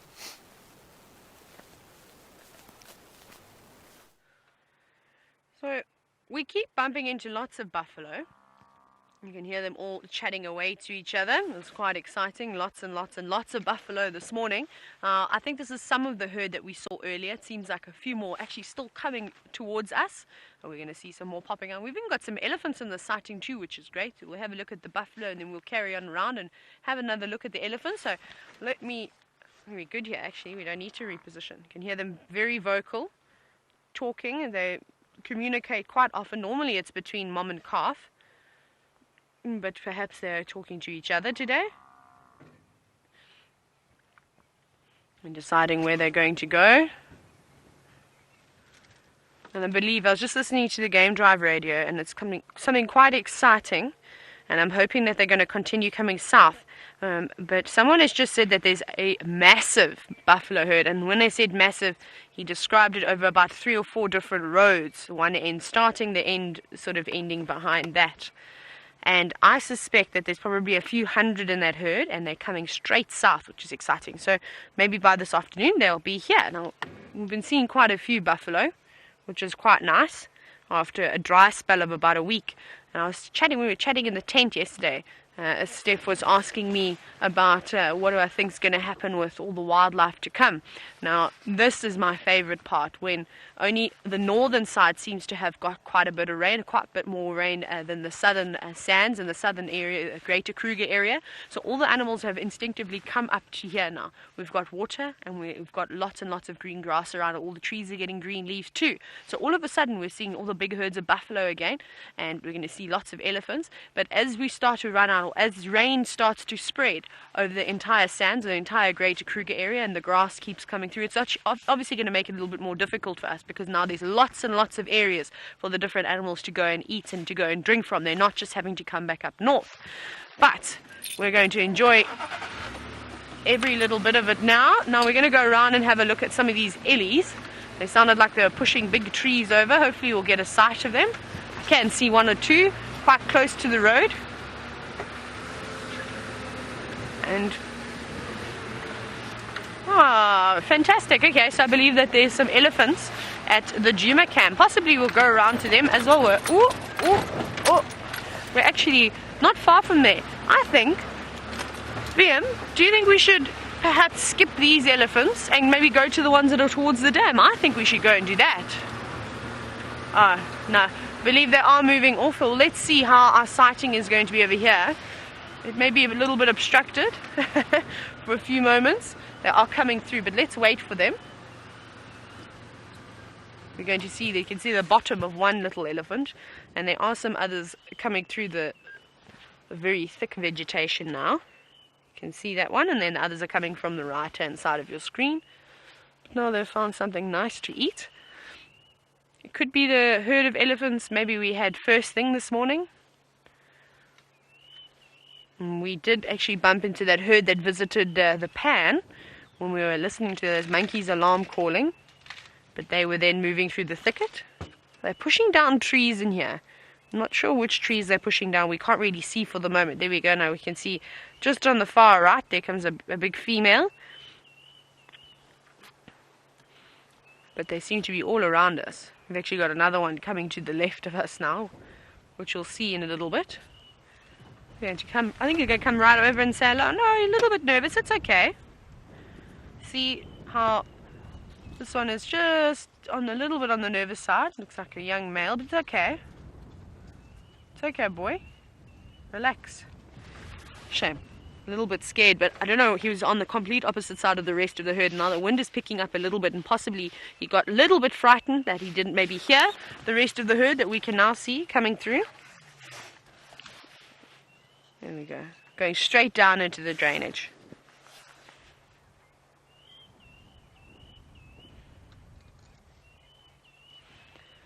And the elephants have been very quiet, like I was telling you this morning. You can see them funneling out one by one. It seems to be quite a big herd. Like I said, those elephants are all over the show, on either side of the vehicle. And Sandy was wondering this morning, how great of a multitasker is an elephant? Can they eat? Can they rumble? And do all those things at the same time? I think they can. Sandy, I'm pretty sure I've seen elephants eating quite a few times, or about to pop food into their mouth and then as well as do that rumble. I think it's possible.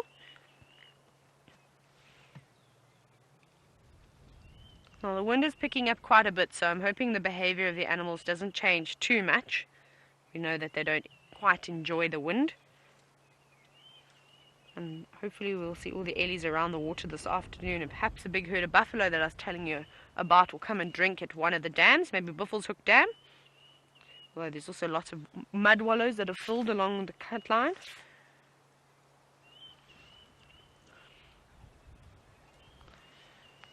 Something that we don't actually get to see very often, and Anna has asked quite a peculiar question. Anna wants to know, can an elephant stick its tongue out?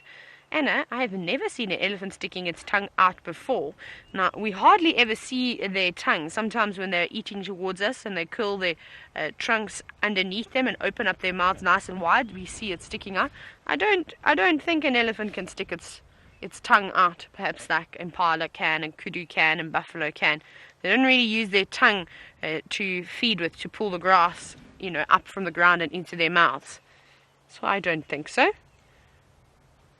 That's a good bum shot over there, don't you think? Remember, you're welcome to take lots and lots of screen captures, like I always say. Hey, that's a nice close-up. You could turn that into black and white, and I think you'd have a great screensaver. Right. I'm going to go around and give it one more go to try and find where these inkahumas have disappeared to. And while I do that, let's go to James, who has got some striped creatures.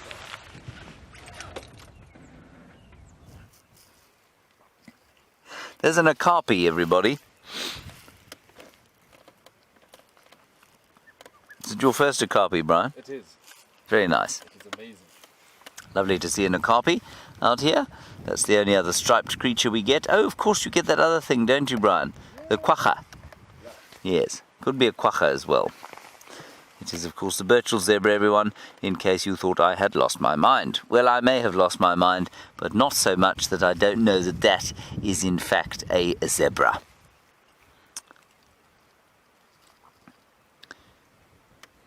Very cleverly coloured for the environs in which it now finds itself.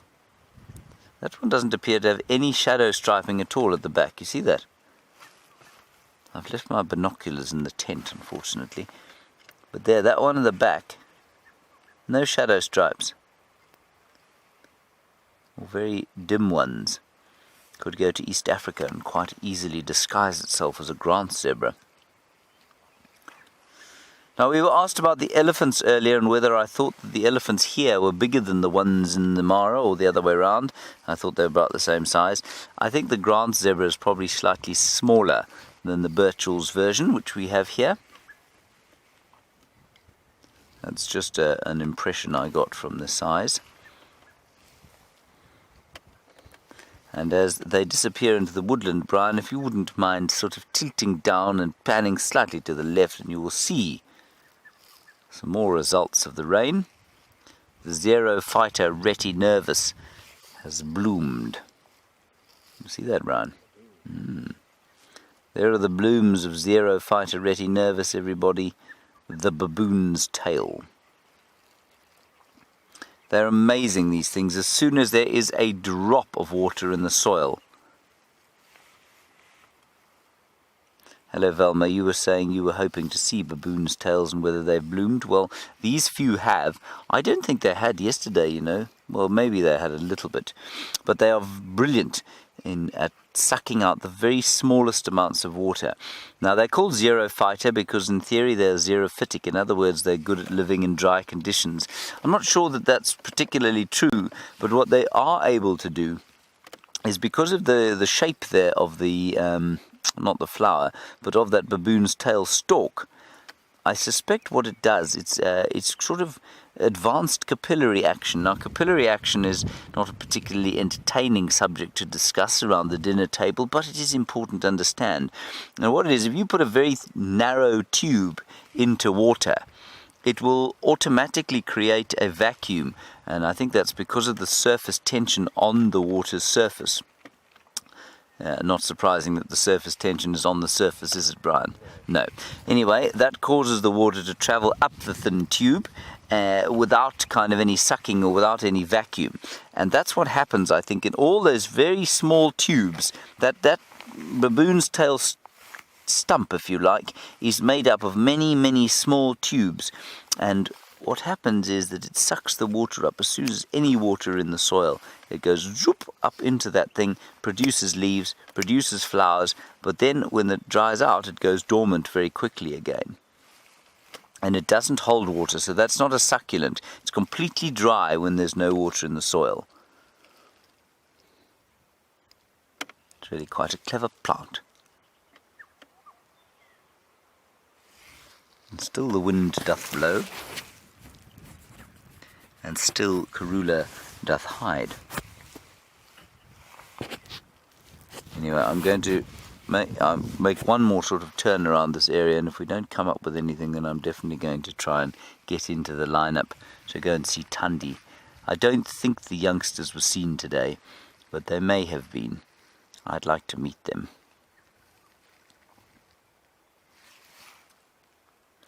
If we can't have the Queen, we may as well have the Princess. Hey, Brian? Yes. Very nice. Very nice conclusion to the sighting there, everybody. You see how Brian artfully turned to the sky.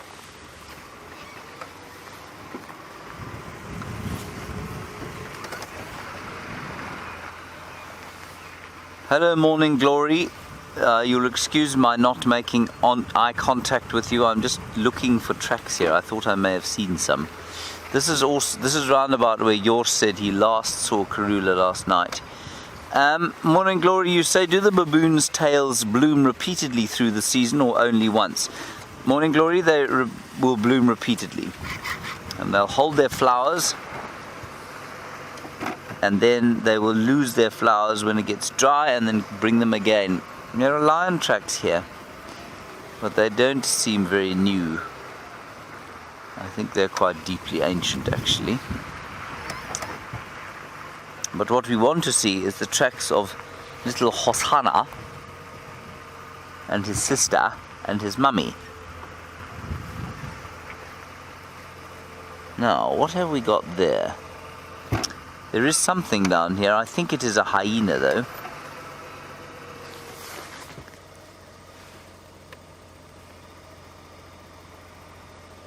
One should always look into the trees, of course, to see if there isn't a leopard lurking. I think these are hyena tracks around here. They're not very distinct, and I can see the tracks of BLS from yesterday evening turning about this place.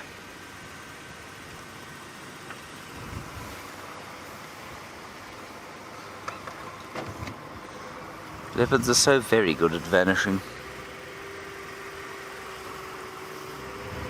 Anyway, let's keep going round here.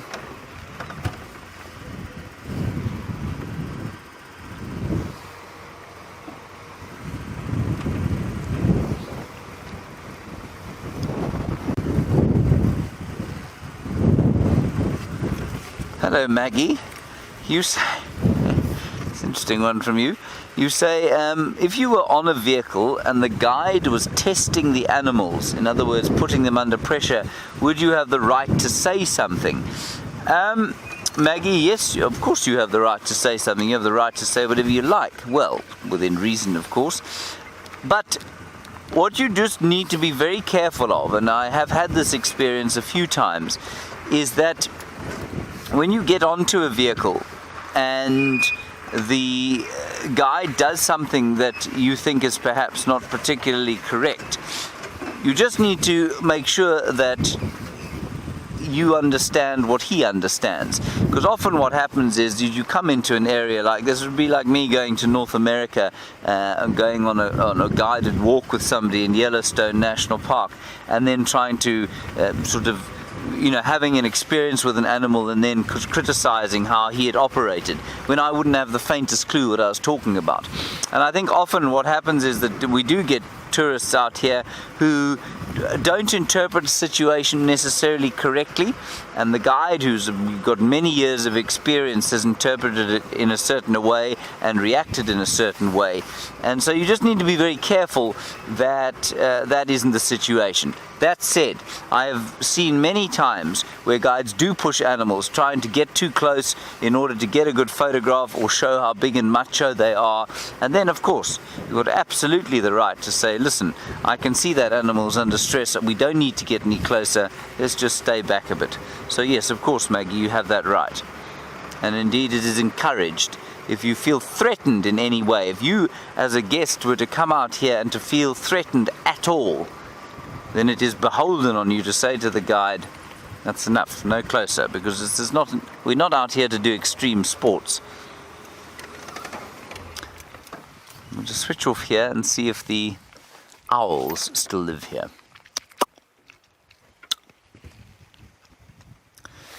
Ooh, there's some squirrels alarm calling.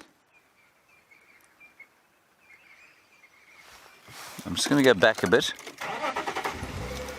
Then I'm going to call the owls for you. There's some very, very angry squirrels just inside here.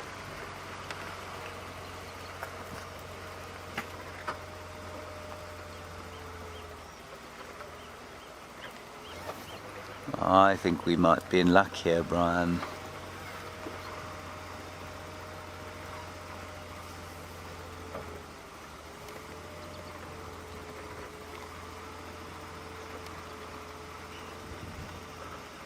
They're just down.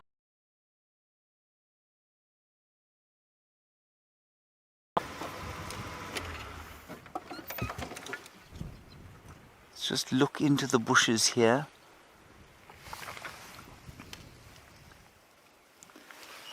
I'll make my owl call while we do this.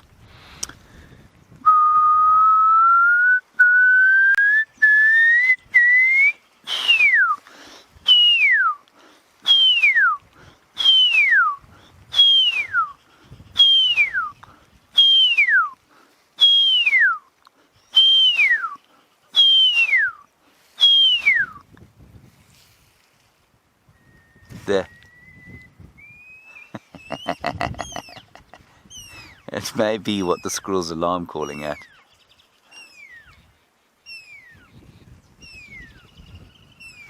No, there's another one behind us. Shall we see if we can find it, Brian? It's round about, I think, where the squirrels are looking.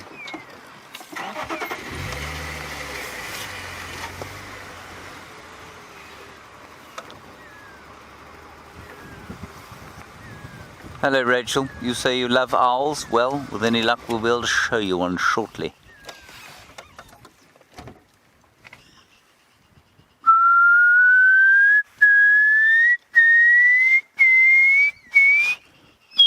There it is.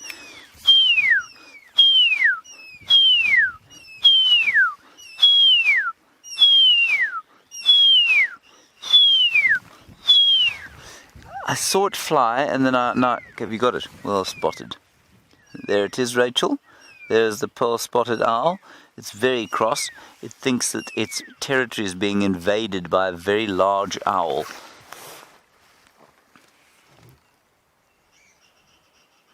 Now the problem with a squirrel is that a squirrel has a very good eyesight, and it can see there.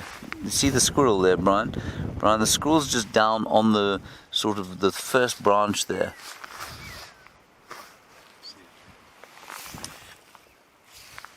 On the trunk, just to the, there's a kind of horn that sticks out to the right of the trunk. There's a squirrel sitting on it. It's not alarm calling though.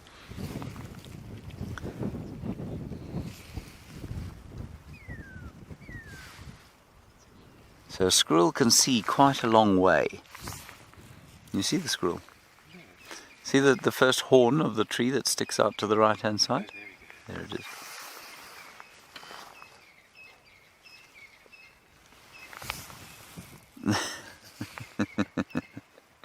Now, I mean, they might alarm call at the owls, but the owls are not very big, and not. I mean, they could kill a squirrel, but it's not that common. And now I'm tempted to have a little wander in here and see what we can find.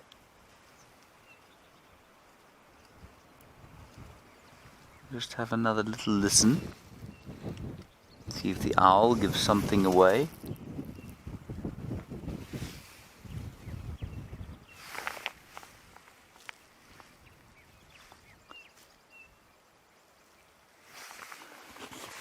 Rachel, I believe you're very happy now. Well, that's good to know. I'll tell you what I'm going to do. I don't want to just, well, you know what? Let's just have a little drive in here. And just see.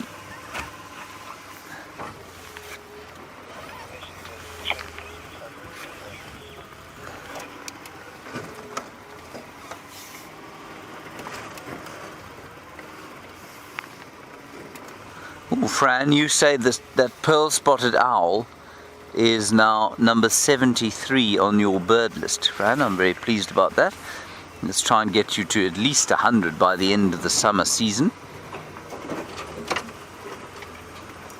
Karula and her youngsters love this area. They are often around here.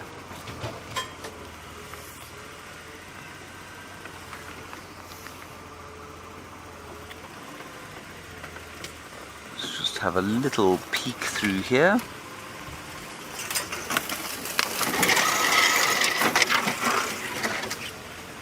Shout if you see a leopard, Brian, you know the deal.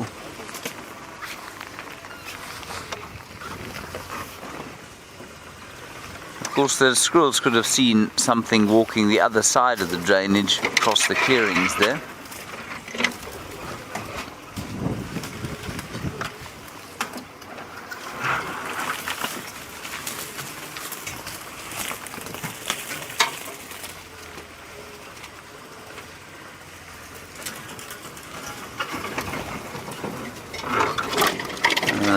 I don't see nothing here, but I think down there is where we'd be looking.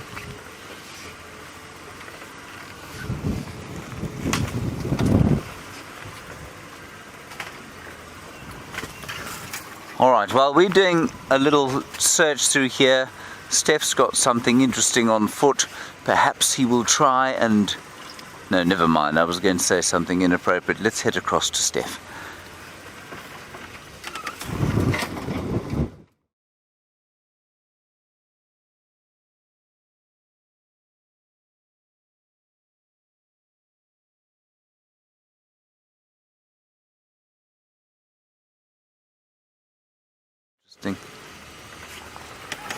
Back with us. Hello everybody. We haven't found anything further since we last saw you 3.5 seconds ago. Not sure what's happened to Steph's audio.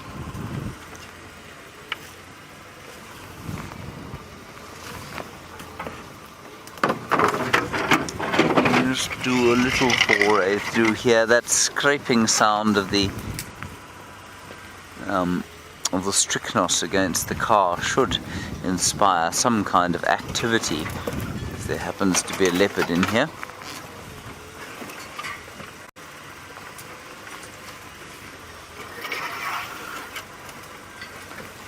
Well, I don't think there's a leopard in here, Brian. No, I don't either. I think that squirrel was having a laugh.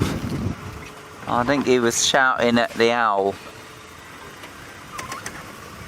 And we've seen the owl, so it's no real point in us being here anymore, is there? No. I think we're going to move on. How very sad. Right, Steph now has some audio and some zebras. Let's go and find out what he has to say about them.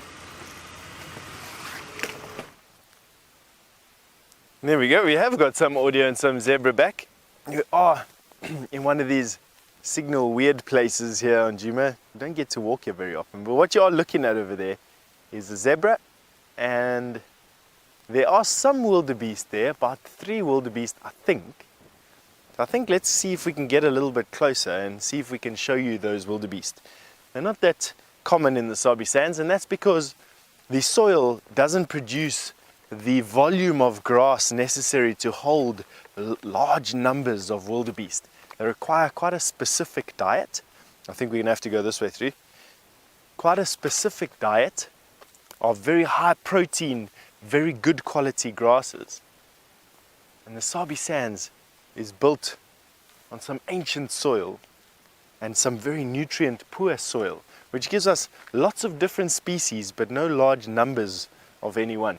But that just looks like some zebra. I don't see those wildebeest there, although they are there. I can see the back of one. There you can see. Oh, it's going to be difficult to show you. Let's see if we can go forward a little bit more.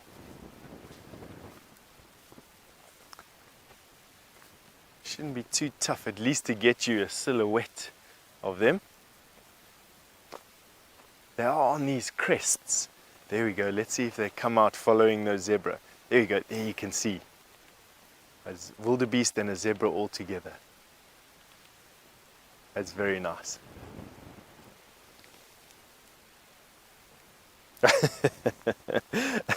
Oh, Basil, you've just asked me if zebras see in black and white and why. Basil, I think that they probably see, let's see, I know predators definitely see in black and white. Would there be any advantage to seeing in color for a zebra? Probably not, because they don't need to judge the ripeness of fruit or flowers or anything like that. So let me say that zebras probably see in a type of very high quality black and white, or monochrome, if I could say. It's just got no color, but very good definition. Most animals out here don't see in color. They don't need to, because they don't need to, like us, be able to judge. Facial expressions would be one, judging flushes in skin and all that sort of stuff. It would be male on male, agnostic behavior, but it would also be male on female in terms of reproductive behavior. Most of the primates are like that. Not that I'm saying that we are related, but nevertheless. But we do also need to judge the ripeness and quality of the food that we eat, and that's one of the reasons why we have color vision. Animals like this, for instance, that just eat grass, they don't need color vision, but what they do need is a very high quality vision that allows them to see at night a little bit better. And for these two purposes, we have things in our eyes called rods and cones. Cones are there to distinguish between different wavelengths in the electromagnetic spectrum and give us color, or the ability to see color. And rods allow us to absorb light, I think, and give us a sharper picture. I know, am I speaking right, Xander? I know camera language, maybe you can help me here. But we definitely have got we got a pretty even balance of rods and cones, whereas a thing like a lion or an organism like a leopard has an imbalance of rods. They've got many more rods than they have cones, and I would say it's probably about fair to say that of zebra and wildebeest as well. So yes, they do see in black and white. I would imagine. Let's see if we can get out here in front of them. I see there's a road here finally. We've been wandering around in this block for probably now close on an hour. There we go. And we are now, the one zebra can see us, but the wind is blasting from them to us, which is in our favor because we're not sending our scent onto them. And that is allowing us to get a little bit closer. So while they are still alarm calling, they're definitely not alarm calling at us. Jordan, you've noticed that the zebra fur has a little bit of golden color to it. Jordan, I would imagine that that's either just refraction of light off of the zebra skin, or some dust that you're catching from this particular angle. I've also actually noticed that they have this sort of sheen to them from time to time, and I suppose it could be golden in some lights. Let's see if we can get onto that saddle of that zebra there, is maybe what Jordan is talking about. On the saddle of the back of that zebra, they do have this sheen, and that would come from dirt, but also the hair. The hair is almost clear in a way, and does have this sheen on it. This is such a nice sighting. There, these dazzle of zebra look like they're going to give the wildebeest a fright on their right hand side. They are companions with one another. They eat different parts of grass, and so because of that, they're not in competition for the same food source. They both eat grass, but they're not in competition for the same parts of the food source. And they do help one another in terms of danger. One is a little bit more vigilant, one has different senses, and so they complement one another. Hey, wildebeest moving off. I think they're making each other equally as nervous there. No reason for it. And there they've calmed down again. Probably just my voice carrying through the bushes. All right, we're not going to chase them on any more than we need to, so we're going to carry on walking through this way, and we're going to leave them to their own devices.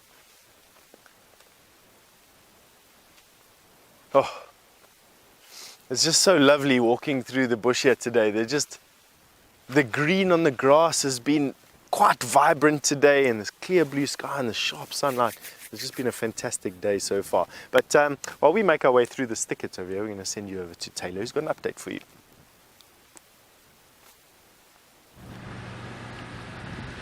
We are still looking for the lions, but unfortunately no lions just yet. Now, VM and I are concerned because we haven't seen one lion footprint yet this morning. We're still looking for them. We're just come around on shortcut Gallagher shortcut, check the little pan, nothing there. There's just a whole lot of elephants all scattered around. So perhaps these lions are in the drainage right next to Vuyatela Lodge. Now, the reason why I'm reluctant to go in on foot is because where those monkeys were alarm calling, it was in a drainage line firstly, which is not too much of a problem for me. However, there's also a elephant wire fence that runs around that lodge to try and prevent the elephants from getting in there. I don't want to go walking into lions that have got little cubs and their only escape route be where a fence is. Obviously that's not going to bode well for either of us. So I'm going to give going in there on foot an apt skip.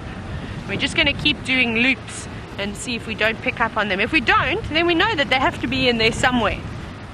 And then we will try and have a look maybe a little bit later this afternoon.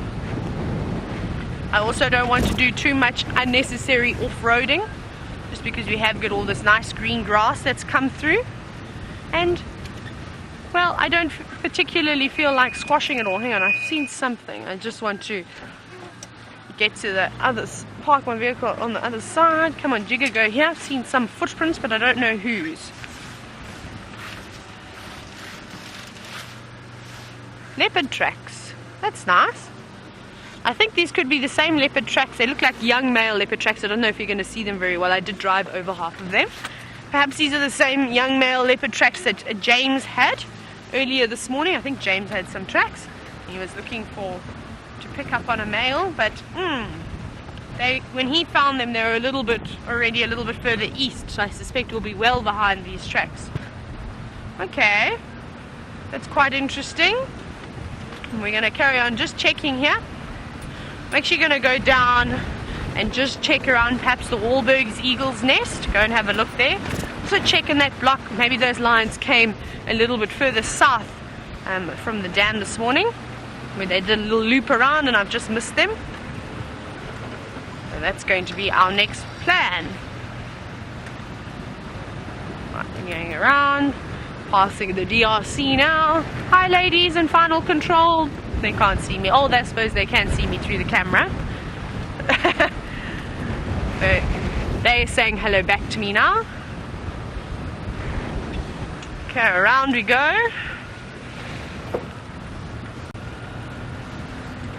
and that's where we're going to take the left sooner or later.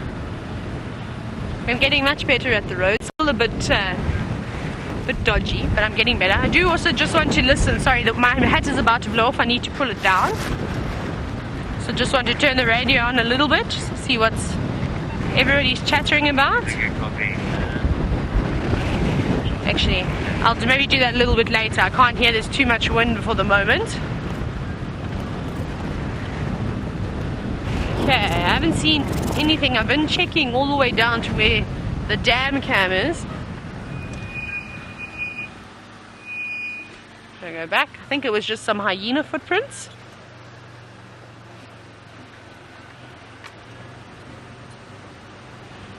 Yes, just some hyena tracks that I was looking at. Some very old ones. They've got lots of sand blown all over them. Maybe from last night or maybe yesterday afternoon even. I'm just checking down again.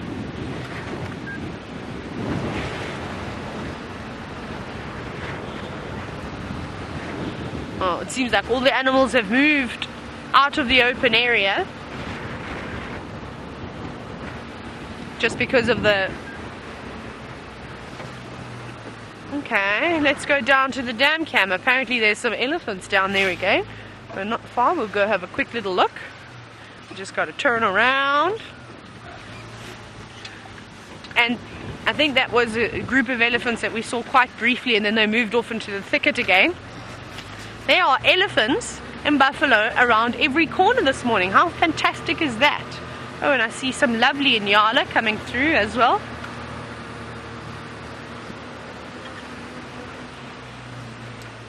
It's amazing. Now, when I drove past here, a minute ago, I didn't see any Inyala. And now look that we've come down here again. Some have popped out into the open. You see what happens, how you can drive the same road twice, 3, 4, 5 or 6 times, and eventually you'll bump into something new. I'm just going to roll over. Try and go as quietly as possible. A young Nyala dashing, you can see it dashing there. Whee! Oh, they're both running. I think the one at the back wasn't sure why the one in the front, who's a little bit younger, was running. So just in case, you often see that. If one antelope runs, or one gets a fright, then the whole herd reacts and acts as though they get a fright. These are lovely Inyala bulls. Oh, they've come from Vuyatela Lodge. I suspect that they were maybe inside. I did see a couple of females inside the fence. That often happens. They can jump over. It's a very small fence, just to really try and keep the elephants out, and keep the lions out, but that doesn't always work. Got his head up, picking on those lovely shoots coming from all the combretums at the moment. This has to be my favorite antelope in the bush. They're by far the prettiest, and I think that the Inyala bulls do well to contend with a big kudu bull. I think their colouring is a lot prettier than that of a kudu, with more grey, with that rust, that yellowy colour, and of course the dark chocolate brown with the white tuft of hair just coming up through the back. Now, there was a question the other day, what is the difference between hair and fur? And I think I could have got distracted and I didn't answer it. So there isn't, scientifically, there's absolutely no difference between hair and fur. We generally just talk about hair on mammals. So I suppose for all the antelope you could probably say hair as well. And fur, I'm trying to think what I use for, what I say for fur. VM, what do you call fur? Cat fur, cat hair. No, cat hair as well. I don't know. So Soft and fluffy. So VM says fur is anything that is soft and fluffy. So maybe only all the baby animals have got fur on them. But no, there's actually no difference. They're the same thing. It's just that we don't say that I've got fur on my head. We say that I've got hair on my head. Okay, let's see if we can see where these elephants are. You said that you saw them on the dam cam. Possibly they're going to come out somewhere. Oh, I can see them. There's lots of elephants, all scattered around. Let's go around though. Let's try and get a nice position. I'm just having an elephant day today. This is lovely. I'm not going to complain. Maybe they'll they'll chase out the lions for us as well. That would be convenient. Also just checking here to see if there are any lion tracks, but I haven't seen anything just yet. Still nothing. Right, and something that I'm actually looking forward to. Oh. So, something that I'm definitely also looking forward to is hopefully seeing a big tusker, big elephant bull over the next few months. And I know that Morning Glory said that the she thought that the lion went. Oh, why are you so angry? You just carry on eating over there. Sorry, let me quickly finish my question. So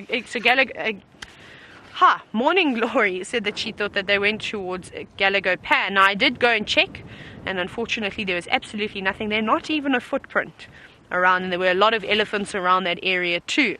So I think that they are sleeping in the drainage somewhere quite close to the lodge, and we'll go in and have a little look a little bit later. Like I said, I'm a bit reluctant to go walking in there when I know that there is a fence, there's a barricade. I don't want to end up pushing those lions up against the fence, because it's not going to be nice for either of us. It's going to cause a lot of stress to me, and it's definitely going to cause a lot of stress to those lions. So we'll just give it a little bit of a skip, and we'll try again this afternoon. And also with all the elephants around, a bit uncomfortable. Bulls are not so bad, but the breeding herds, of course, mom and calf, you would never want to get in between them. There's just too many things that my gut is saying, don't go walking today, Taylor, stay in the vehicle. So perhaps we'll have to give them a skip, but you never know. Like I said, there's lots and lots of elephants around every corner. Perhaps they're going to chase them out for us. So keep watching that damn cam. Maybe you never know, those lions pop out with elephants in hot pursuit, chasing them away. You can see this elephant is quite happily trying to dig out the roots. Now we are going to see a change in what they're eating sooner enough. Once this grass gets a bit longer, it's very short around here, and they're going to start moving away from all the bark, and as well as the roots and the bulbs. They're going to eat the nice new green leaves that are coming off of the trees, as well as the lovely tasty grass. Now elephants will, if they can, they'd only eat grass. They're predominantly grazers, but to supplement their diet when there isn't grass around, they have those beautiful tusks. As you can see, that one was using it very much like a spade almost, or holding it nice and tight, a lever. And they can dig into the ground with those tusks for water, and dig down to get the roots and the bulbs that lots of other animals can't reach. They're very efficient animals.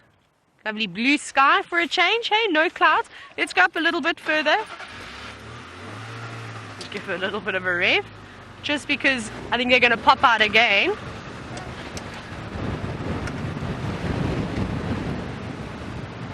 Now, good morning, Sarah. Sarah, you've asked an amazing question. Now, Sarah, I'm really, really, really happy you asked this. So she said, does the elephant dung hold any seeds that it then propagates? Now, elephants are one of the largest dispersal mechanisms for acacia trees. Let's find, before I carry on there, let's find a nice spot, and we're going to watch some elephants while I talk. I'm sure you'd rather be looking at the elephants than watching me all the time, so I'll just chat over them. Let's get there we go, there's a few ellies. I'm going to go back again. There's a nice little gap of a group feeding, and it looked like there was one suckling. Let's go back more, VM, a little bit more. Good, sweet, there we go. You can see just through the gaps there. So Sarah, like I said, elephants are responsible for dispersing quite a large amount of acacia seeds. Now, we know that giraffe are the #1 pollinators for acacias, but how do those seed pods, now all the acacias produce these hardy seeds that have got a very leathery casing, and you can imagine it's quite difficult for things like water to get into that seed pod. So when the elephants eat the acacias, that pull those pods off. We know that the elephants don't have the greatest digestive systems. They only digest about 40% of food. So often those entire casings come out. However, they're softer. The digestive juices have sort of worked their magic a little bit, and And yeah, so basically acacia seeds. And I'll go on a little bit more about that when you come back to me. Let's try and stick with the elephants. But while we do that, I believe that James has saved the day by finding a leopard.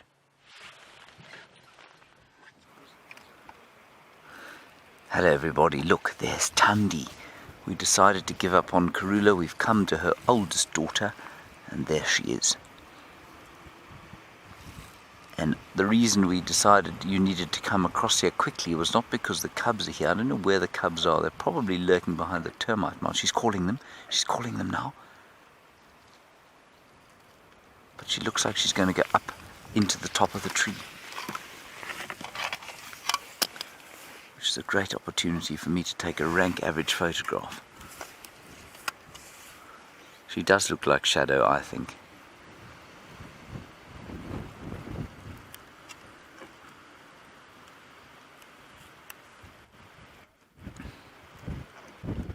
Calling the youngsters, so maybe they'll pitch up.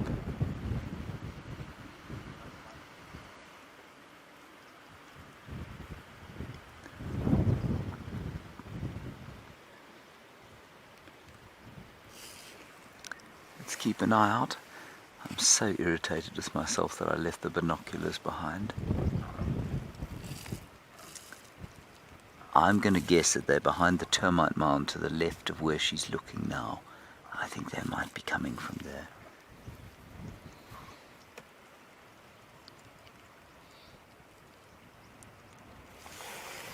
Anyway, let's wait and see what happens.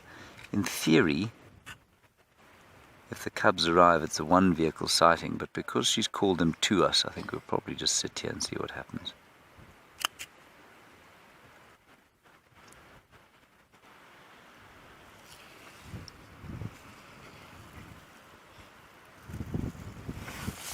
Keeping an eye out. She looked like she wanted to go back up to the top of the tree.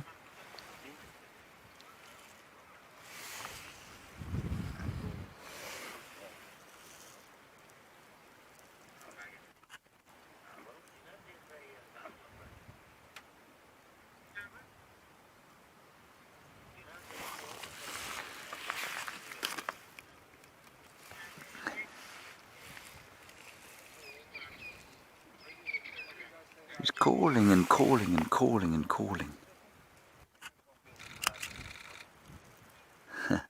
You may have heard Jors's camera going there. Jors takes some beautiful pictures, but he just fired off about 700 for that last one. I've taken one, of course, with my ultra slow camera.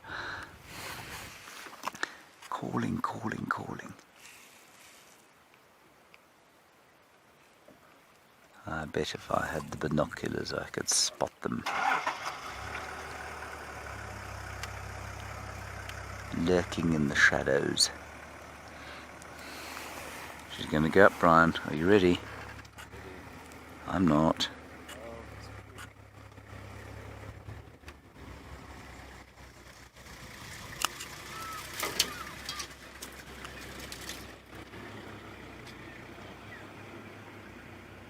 She's a rather splendid looking lady.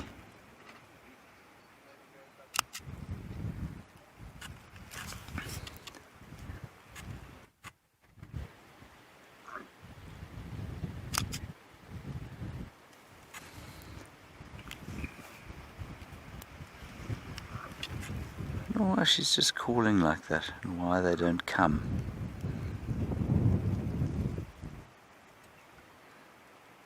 Sally, you're in Oregon, and you say, "Come, cubbies, please," and I say the same thing, "Come on, cubbies."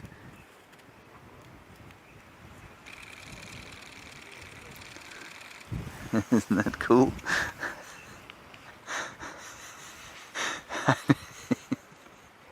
I'm just laughing at the number of pictures that Jors managed to take there. In the same time that it takes me to take one picture, he must have taken 77. Let's just go back a little bit.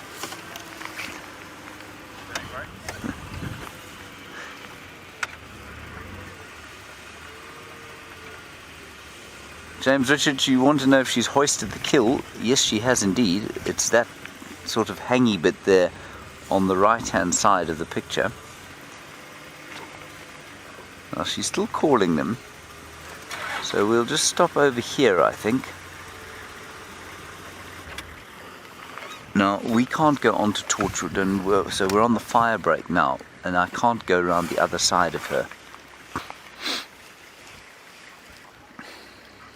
So we're just going to wait here and see what she does.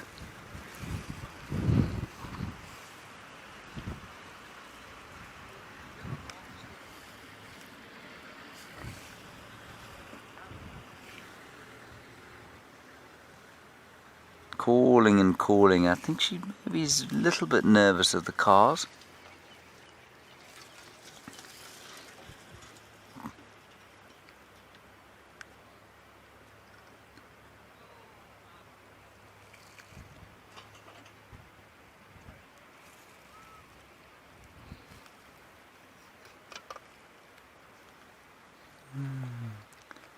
You know what, remember when we used to try and spot Hosana and Shongile when they were still G and C, and we'd look into the bushes and eventually the spots would emerge and the little eyes staring out towards the cars would become visible. I'm sure those little cubs are very, very close by here. And I think this wind, this driving wind that has come up as a result of the cold front here, is probably keeping them a little bit at bay.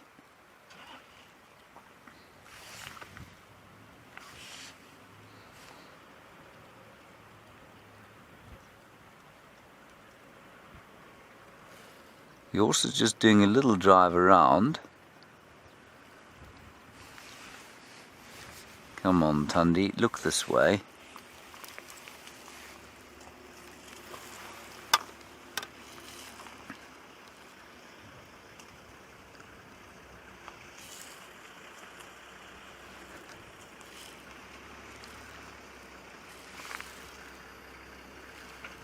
Anyway, for those of you who are perhaps slightly unfamiliar with this leopard, she is 9 years old. She is the twin of Shadow, and Karula's oldest surviving offspring. Well, she and Shadow the same age. She's just had 2 little cubs. I think those cubs are now about 3 months old, if I'm not mistaken. And she's calling them and calling them, hoping they're going to come out here. I suspect they probably won't come out if there's too much movement from the vehicles, but they will be old enough to climb up a tree. They will just be on the point of weaning, and then they will start, well, they would have started eating meat some time ago, but they're about to go onto an all-meat diet. And so they'll be hungry, and they'll come and feed on this impala while it's in the tree. Kirsten, can you go again with that question, please? I'm afraid I missed it while I was waffling on.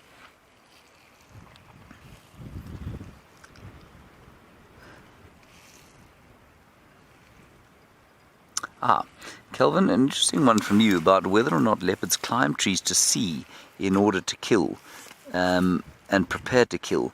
And the answer, Kelvin, is not really. They don't hunt from trees. You will see some documentaries with them hunting from trees. That's normally a result of some fairly unscrupulous filmmakers who have chased things under the trees while the leopards have been there, but they don't hunt from trees. Look, obviously, if the opportunity presents itself, it wouldn't be completely impossible for a leopard like this to hunt from the top of a tree. You know, if an unwittingly stupid diker was to walk underneath, then she might. But no, they don't hunt from trees. Would she get up there for a vantage point? Yes, to a certain extent. They certainly look when they're in trees, but it's largely for relaxation, you know. It's largely so that they can get up there and feel safe. Sometimes they snooze in trees. Mostly they'll snooze on the ground because it's not very comfortable up there. But mostly it's just to hide or to stow their pantries. So there's no other animal other than a lioness who could get to that kill there. Male lion might try. Shall we try and move? She will move her head, of course, as soon as we've turned. bit worried that she's turning around and calling, which means she's not calling in one direction.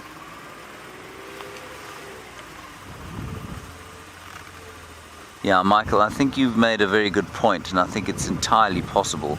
You say, do I think the cubs maybe are having trouble hearing because of the wind? Yes, I do think that. I think that's definitely the case. Is that all right for you, Brian?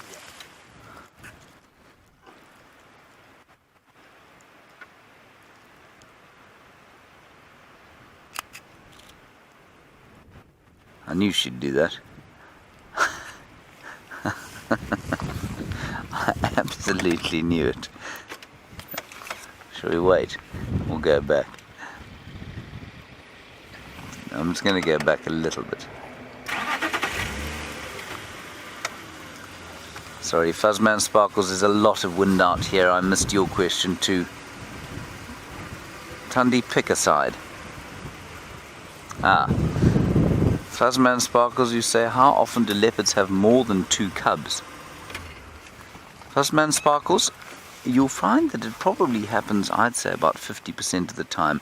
It's not uncommon for a leopard to have 3 cubs. It's extremely uncommon for a leopard to actually make or survive with 3 cubs. That's absolute rubbish. It's extremely uncommon for 3 cubs to survive. So Fuzzman Sparkles, that is the story with leopards. Normally it's 2, sometimes it's 3, so in fact I'd say 50% of the time 2, 50% of the time 3. Highly, highly unlikely. I've never seen a leopard raise 3 cubs to independence. Normally one will die.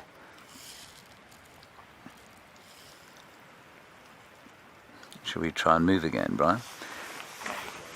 We may as well, hey.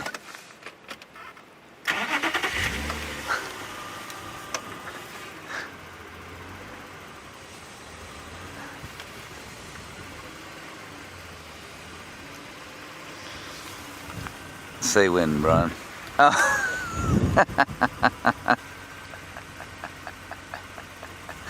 I'm going to stay here for a little while. Lauren, you say, how do the cubs know to stay where she leaves them? I think it's instinct and it's fear. They'd feel very fearful around without her at the age that they are now.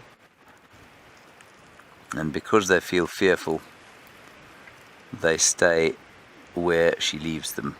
Then as they grow in confidence, they'll spend less and less time where she tells them to stay.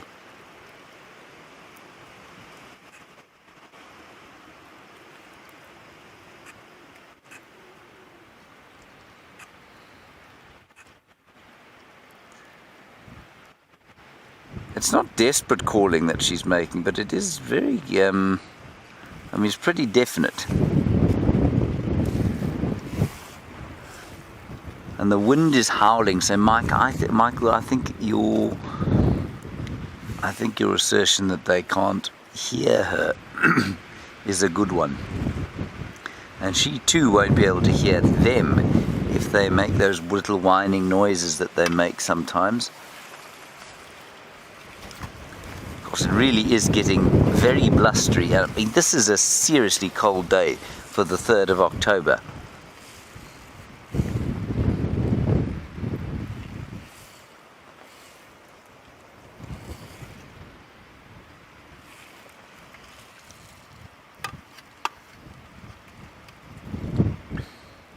Now, she looks like she's hanging quite comfortably there. You can see her feet. Obviously, those are her 2 back feet.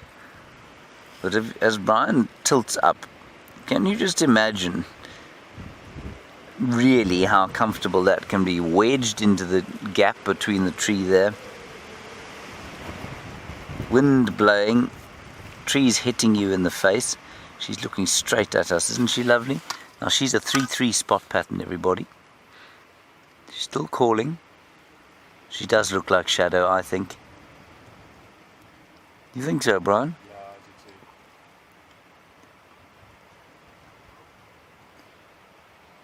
do too. Oh, hello. Patricia, you say she seems much larger than than Karula. Patricia, I wouldn't say much larger. I'd say yes, probably slightly larger. She might even be slightly larger than Shadow as well, but she's not much larger, no. She's a little bit bigger. Karula isn't big. Karula's a relatively petite leopardess, shall we say. But as Karula has proved time and again, size don't matter when you're a leopard. Well, it does if you're a male. Female, not so much. Still calling. You won't be able to hear, but she's still calling.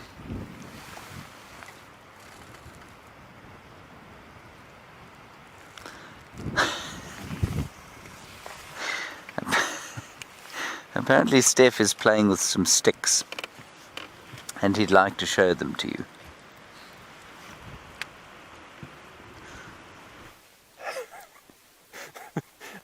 I'm playing with some sticks, thank you, James. Couldn't wait to show you what I'm doing. I'm busy making a bow drill set for my fire making kit, and I've selected my bow drill. This is the bow. I have a piece of paracord on here, which is basically just like a type of shoelace really.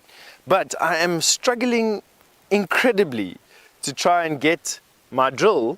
This is the part that's going to make the cinder, and this is the part that you press on with a capstone on the top. But for some reason it's escaped me today on how to twirl this. The basic concept is that.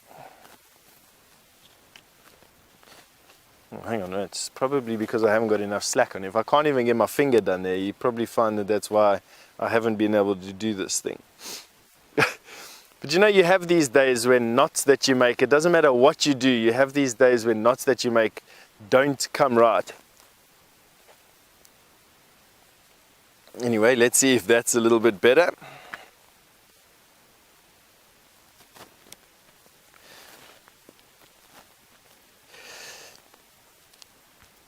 Oh man, I'm battling today. There we go, almost.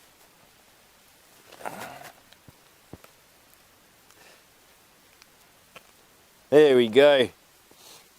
All right. Only thing now is it's the wrong way around, which it shouldn't be. It should be. I suppose I could turn it the other way around. Eh? So there you go. So I think I'm going to have to make it a bit looser, but the theory is there. You can see as so that goes down onto the piece of wood with your capstone, and then you basically thread the rope backwards and forwards, which will spin it along. But I think I need a little bit more slack. So let's give it a little bit more slack. So what else have we been doing except for me playing with a bunch of sticks and my knife like a little 12-year-old with a big grin on my face? It's exactly what I enjoy doing. We've actually found Shadow's tracks. Shadow has been walking around in this area. We're about the Impala Plains area, and her tracks were very fresh in the middle of this block, but we have battled to show you them because they're actually quite indistinct from anything. But she's moving slowly but surely in a sort of northwesterly direction, unfortunately towards, well, fortunately, I mean, we can go there, to the Arathusa-Djuma boundary, and we've got Herbert fresh on her tracks around here somewhere. So we're just idling along. I'm playing with my sticks and Herbert's busy tracking, and Zonda's just basically enjoying this very, very fantastic blue sky, which we haven't seen in a few days. And we're actually just enjoying ourselves. Today's walk seems to be going on forever, which is fantastic because it's giving me this feeling that we've got endless time to play out here before I have to go back to the confines of a camp. All right, now I'm going to carry on getting this bow drill set prepared for a surprise that I've got in store for you over the next couple of days, see if I can get it right. And while I do that, Taylor has managed to bump into some impala.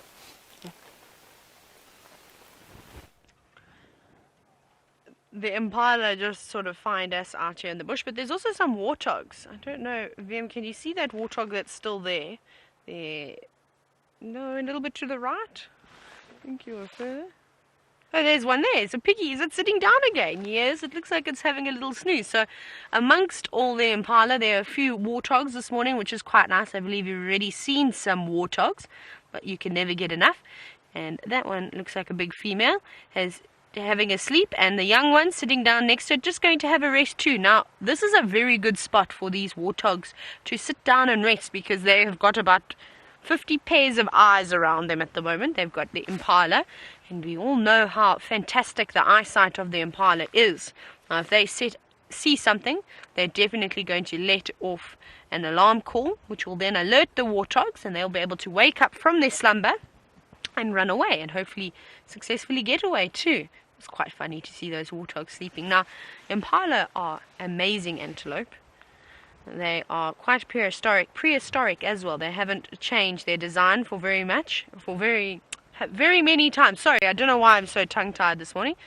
For the last few million years, since the Miocene period, which I think is about 650 million years ago, and they're actually not related to any other antelope species. They are completely unique. They are the only antelope in the Apiceras genus. And the reason for this, it's got to do with those little black patches of hair that we see on their hind legs. We'll see if we can find a clear enough gap. Here we go, we possibly see them there. You see those little black bits of fluff just on the hind quarters. Now, those are called metatarsal glands, and they're very important glands to the impala. They're not 100% understood just yet. The scientists are constantly researching and trying to figure out what they're exactly for.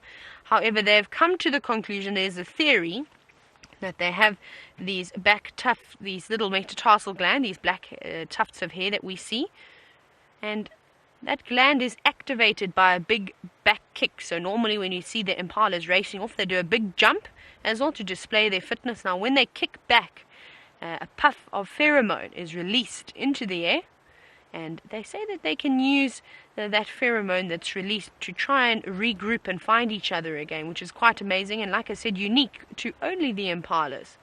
So as common as they are also very special. We see a lot of antelope out here that are all sort of cousins of each other. They're in the same big family, but there's different subfamilies of them. A good example of that is obviously the kudu, the nyala, and the bushbuck. They're all related to each other, but the impala is on its own. Now, you get different recessive genes that occur occasionally which create black-faced impala. You get black impala, and I've heard of even golden impala, which is quite ridiculous, and just mutations in the genes. And it's quite nice. It's getting very windy though. I suppose this is a very awkward time of the year, and as VM is zooming in over the tops of the trees that we can see blowing, you can see all those buffalo. Now, that's quite far away. That's almost towards Gowrie Cutline again. I think this is the rest of the herd of buffalo that we've been seeing all morning. This is now the third time that we've seen them. They're now finally crossing back and into Wiffelshoek, where I think they're going to find a spot in the next few hours to rest. But now we face another obstacle, I'm afraid. Look at this big tree that we've got right here next to the vehicle that the elephants have kindly pushed over us. Now, I don't actually know how I'm going to get around here. I'm still looking for an escape route. It's quite a big tree, and there's lots of other big trees. Right, while I try and figure out how we're going to get around this, or call for help to move the tree, let's go and see how Tundi's doing.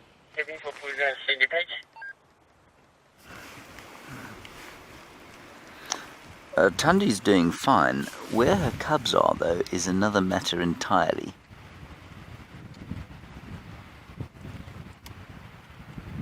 I have no idea, I'm afraid, at this stage. But as we've moved to the other side of the tree... Hello, Spike. Spike, you want to know why she doesn't just go and get her cubs? Spike, I'm not convinced she knows where they are. I think that's probably one of the reasons.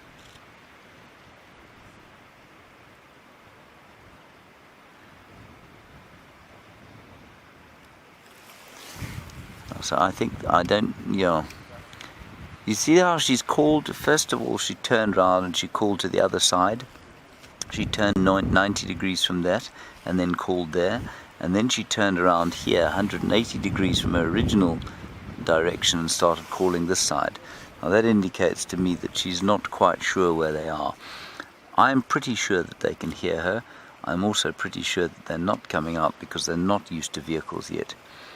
And I think that as soon as we leave, or as soon as everyone leaves, there's a greater chance that they'll come out. So we'll sit here for a little bit longer. If she starts to call too much more, she might actually go and fetch them. Well, there we go. Let's find out what happens here.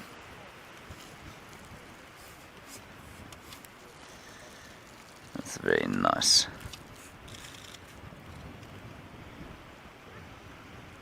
Beautiful. Now she's going to have a bit of a meal. Or a snooze.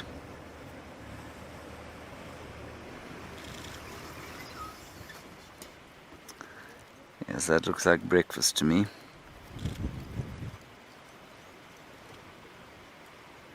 Don't drop it, Tundi. That's still a heavy piece of prey for her, you know.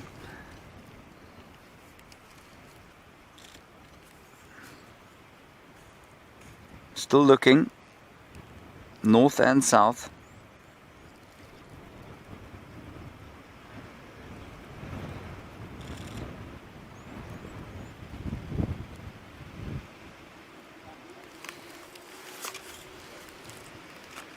This is just wonderful. What a privilege it is to be spending this amount of time with her, because we don't often see her.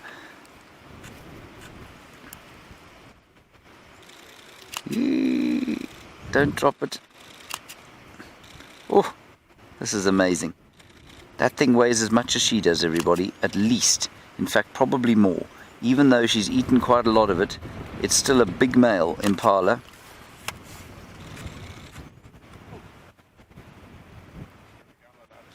That is so impressive.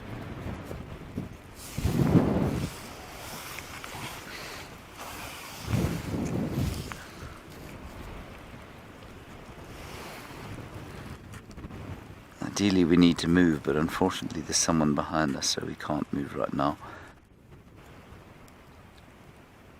She has actually eaten a bit more than I thought she had.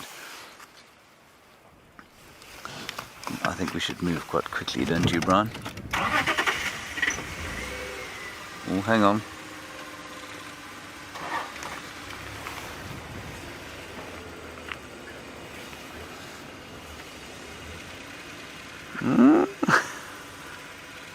No, I'm going to stay here.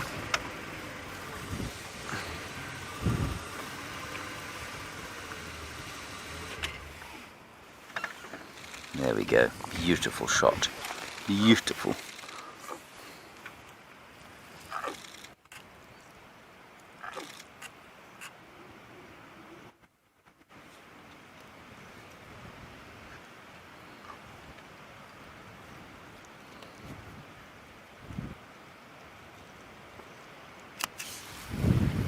See, she's looking north and south.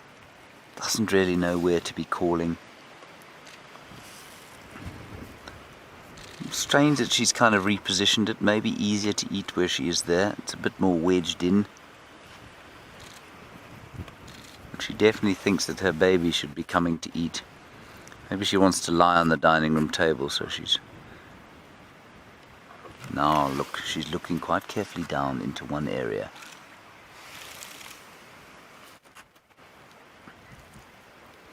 Oh, Sally, you say could the cubs climb that high? Sally, absolutely the cubs could climb that high. With a great ease. They'd have absolutely no problem at all climbing that high.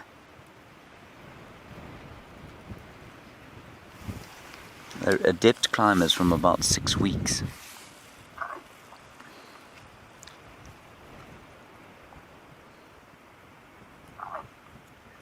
I still think that they're behind that termite mound there. I also think that if they don't appear in the next 5 minutes, everyone, we're going to leave, because I'm just a little bit worried that our presence here is having an effect on their arrival.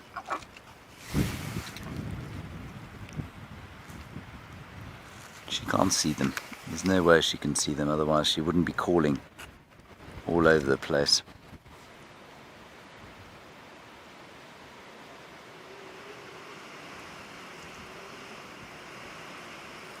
Yeah, Bobby, you're right. You know, you say she's got such amazing balance.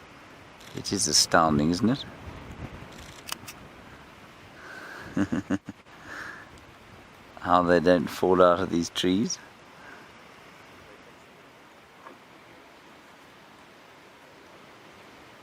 Still calling.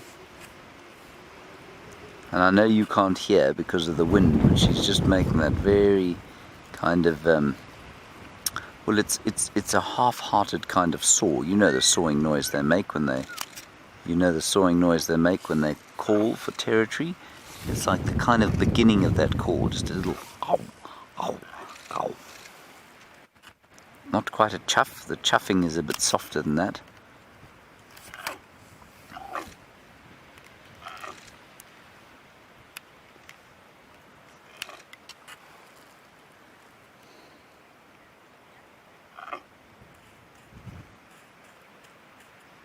Hello Justin, you say, does Tundi have control of a territory? Yes, absolutely she does. She's got a territory, very well established territory, and her territory is next to that of her mother's and her sister's. So if you were to think of it as a sort of triangle with Karula at the top of the triangle, Shadow would be down to the left hand side of the triangle and Tundi down to the right hand side of the triangle. I would say it's probably roughly the same size as Karula's territory. Shadow's tends to be a bit smaller than those two because she gets more pressure from unrelated leopards to the north and to the south and indeed to the west of where she lives. But yes, she's very well established, and most of her territory is in Torchwood and down into Chitwa and into Cheetah Plains, a little bit on the western sides of Cheetah Plains. But after that, of course, she's replaced by Nkanyeni, who is a distant cousin. But she's most certainly one of the dominant leopards of this area, so she has to have a territory.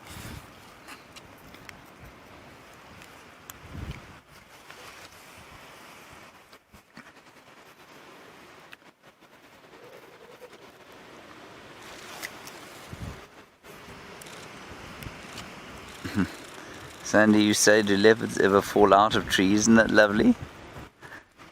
You say it really makes you nervous. I've seen youngsters fall out of trees. I've never seen an adult fall out of a tree, Sandy. And so no, I don't think she'll fall out of a tree. She's a bit too adept. Now she's going to look for them. She's coming right close behind us. You can see the resemblance to Shadow now as she walks past, eyeing Brian. Likes you, Brian.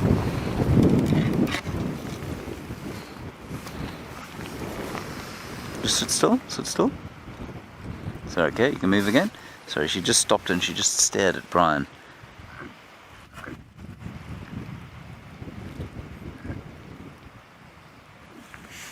And there she goes. Now let's just keep an eye on her. I'm not going to move from here. I'll try and be as still as possible. See if she doesn't go and pick up one of the cubs somewhere close by. Maybe in that thicket. Let's watch carefully.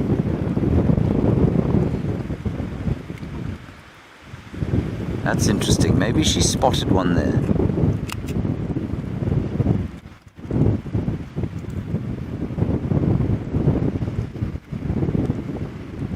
Yeah, I know you're getting a lot of wind in the microphone, everybody, but it really is howling a gale out here.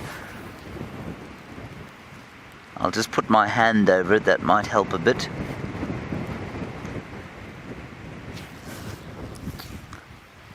Alright everyone, I think, look, let's just sit here for 2 minutes. I know we can't see her, but I think it's going to be worthwhile. She might bring those little ones out. I don't want to start the car and move towards her now, just in case she's gone to fetch them. So I think we'll wait a few minutes here, and if she doesn't come back, then we'll probably just go home. Alyssa, you want to know if I think she's getting worried? Well, I mean, Alyssa, we could talk about whether leopards get worried for, I don't know, probably for years, and debate whether what worry is and whether she feels a sense of distress, anxiety. Is she concerned for them, or is she just kind of looking and thinking, well, where are they? I don't know. I like to think, yes, probably a bit worried, certainly a little bit anxious, and certainly if I was to say, you know, we know that leopards do get a little bit more tense when they are looking for their cubs. They certainly would react less favourably to vehicles. So yes, I think she probably does get worried. Is she worried now? I don't know. Let's head across to Steph. We're going to wait right here. See if she doesn't pop out with the little ones, and let's find out what Steph's got for you in the meantime. There we go. I finally managed to get my knot right, so that's what it looks like. There we go. On the drill itself, holding it nice and tight. Now what I've got to do is I've got to give the drill itself some more angles to give the paracord a purchase. And then I've also managed to find myself eventually the capstone. I've got the knuckle bone. Ta-da! The knuckle bone of a kudu or a wildebeest or a zebra. I'm not too sure what it is. There wasn't much left except this knuckle bone. But you can see that it gives quite a nice cap at the top there. And that's to hold the drill in place. So just to give you an example of what we're going to be doing. So take that and put it on the top. Hold it nice and firmly. And then, turn. There's something not 100% right with my drill. I think my drill itself is probably a little bit too small. But it'll work for me to show you what I'm doing, at least anyway.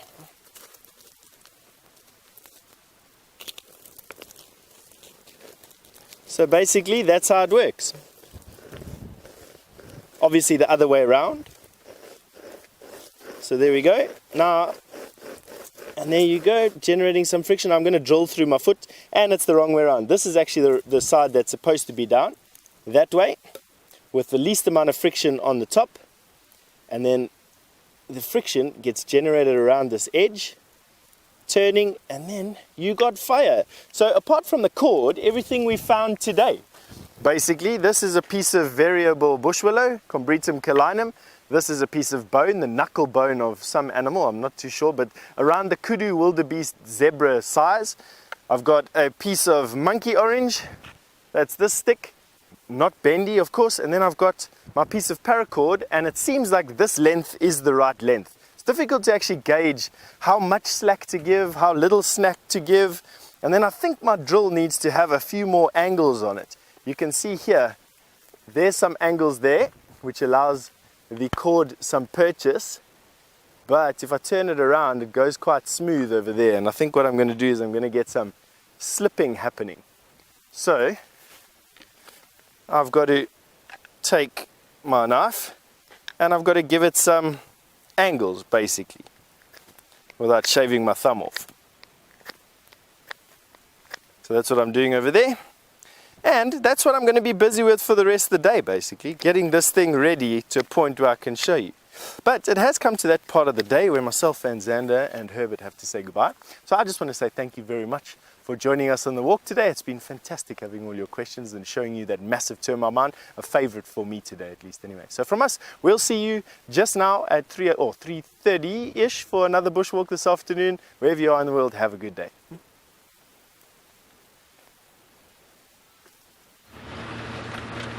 So we're just trying to find some zebra. I did hear some calling a little bit earlier, so perhaps they're not too far, though it's quite windy, so that call could have honestly been coming from anywhere, maybe even further away, but we're going to keep our eyes open and sound like a few of them. And we have been seeing more and more herds of zebra coming through.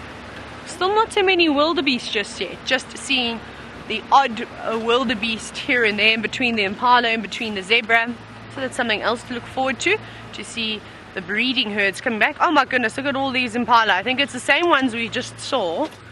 Let's see if I can roll towards them. Look how many there are. Now, if they've moved, those warthogs perhaps would have had to have woken up then, because they haven't got anybody to stand guard and keep a lookout for them. But quite a nice mixture. Quite a few males in this herd. Youngsters, sort of a little bit older ones, and then a few mature ones, and then we've got of course the lovely ladies too. Let's go up a little bit further, see who else is around. Thanks Impala for giving us a wonderful show. Oh, hang on, we've got two young impala just up ahead. Let's see if they don't get spooked by us. Can you see those two over there? So we're going to park on a little bit of a slope. There, go straight through there.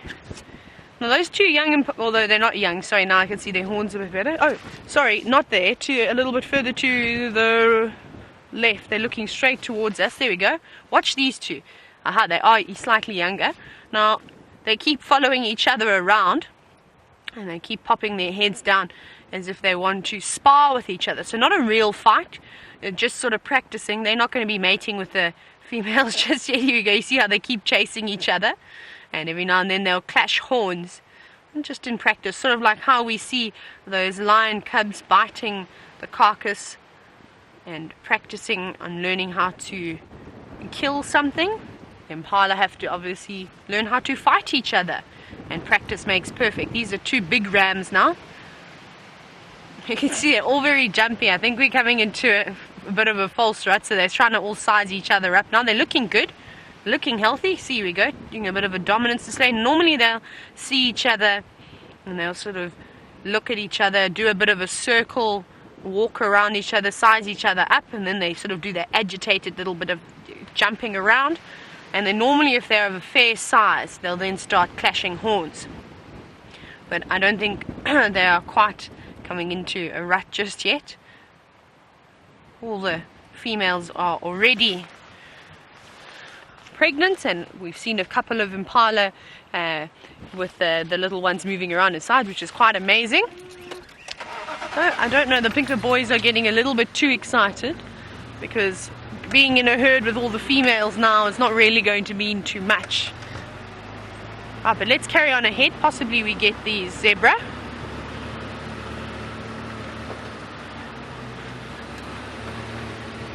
Now it's a pity that the wind has picked up. I thought we were going to have a nice hot day, but I suppose we can't have it all. I think this is just the end of that, the bad weather that we did have that came through here.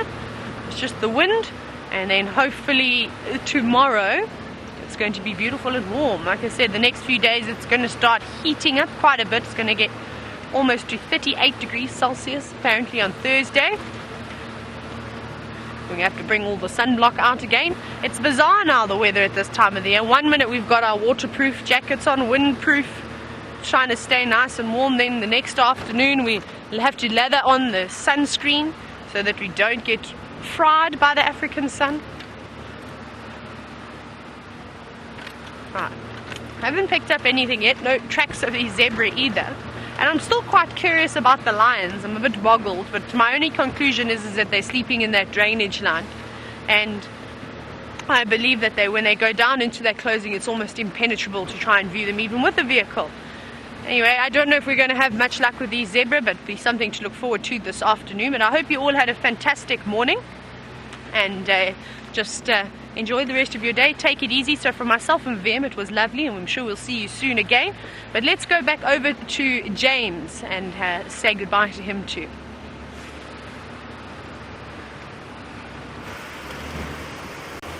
Bye. Say bye, Brian. We're not really saying goodbye, everybody. That'd be so rude. We're heading back home. We waited a little bit for Tundi and the youngsters. Everyone else scarpered and they left us, but I just think maybe she's had too much pressure today with the wind, and so we're just going to leave her. I'm sure Brent or Jamie will go back early this afternoon just to find out what's going on. But to remind you, this afternoon we're doing our rehearsals for Nat Geo, I'm afraid. So what that means, of course, is that we won't be broadcasting live today. I think that is for the next 3 afternoons, if I'm not mistaken. And then I think the last 2 rehearsals are public, if I'm not mistaken. I'm just going to get Kirsten to confirm that. Right, we're not actually very sure, but we think Tuesday and Thursday afternoons will be public rehearsals, and Friday morning and Wednesday afternoon, like this afternoon, will be private. And that just means that we only broadcast to Nat Geo for the rehearsals, so that we can redo bits and pieces if we need to. Yes, much. I think there's a lot of technical things we've got to work out, and that's why that is going to be the case. So if that inconveniences you in any way, I'm very sorry about that. Brian is also very sorry. I am very sorry. But things will be back to normal completely next week, and I really think these rehearsals, although I mean, it's great to practice with everyone watching, I really think that they lift our game slightly. We try all sorts of new things. We're not worried about trying bits and pieces that may or may not work, and so I think they're a good thing. So I hope that you will bear the pain with us while we go through them, and be patient. And thank you for your patience. We only have about 40 seconds left of this drive, everybody. So we'll just go to Chelapan, which is just up here, and we'll stop. And then I shall bid you a fond farewell until tomorrow's sunrise drive at 05:30.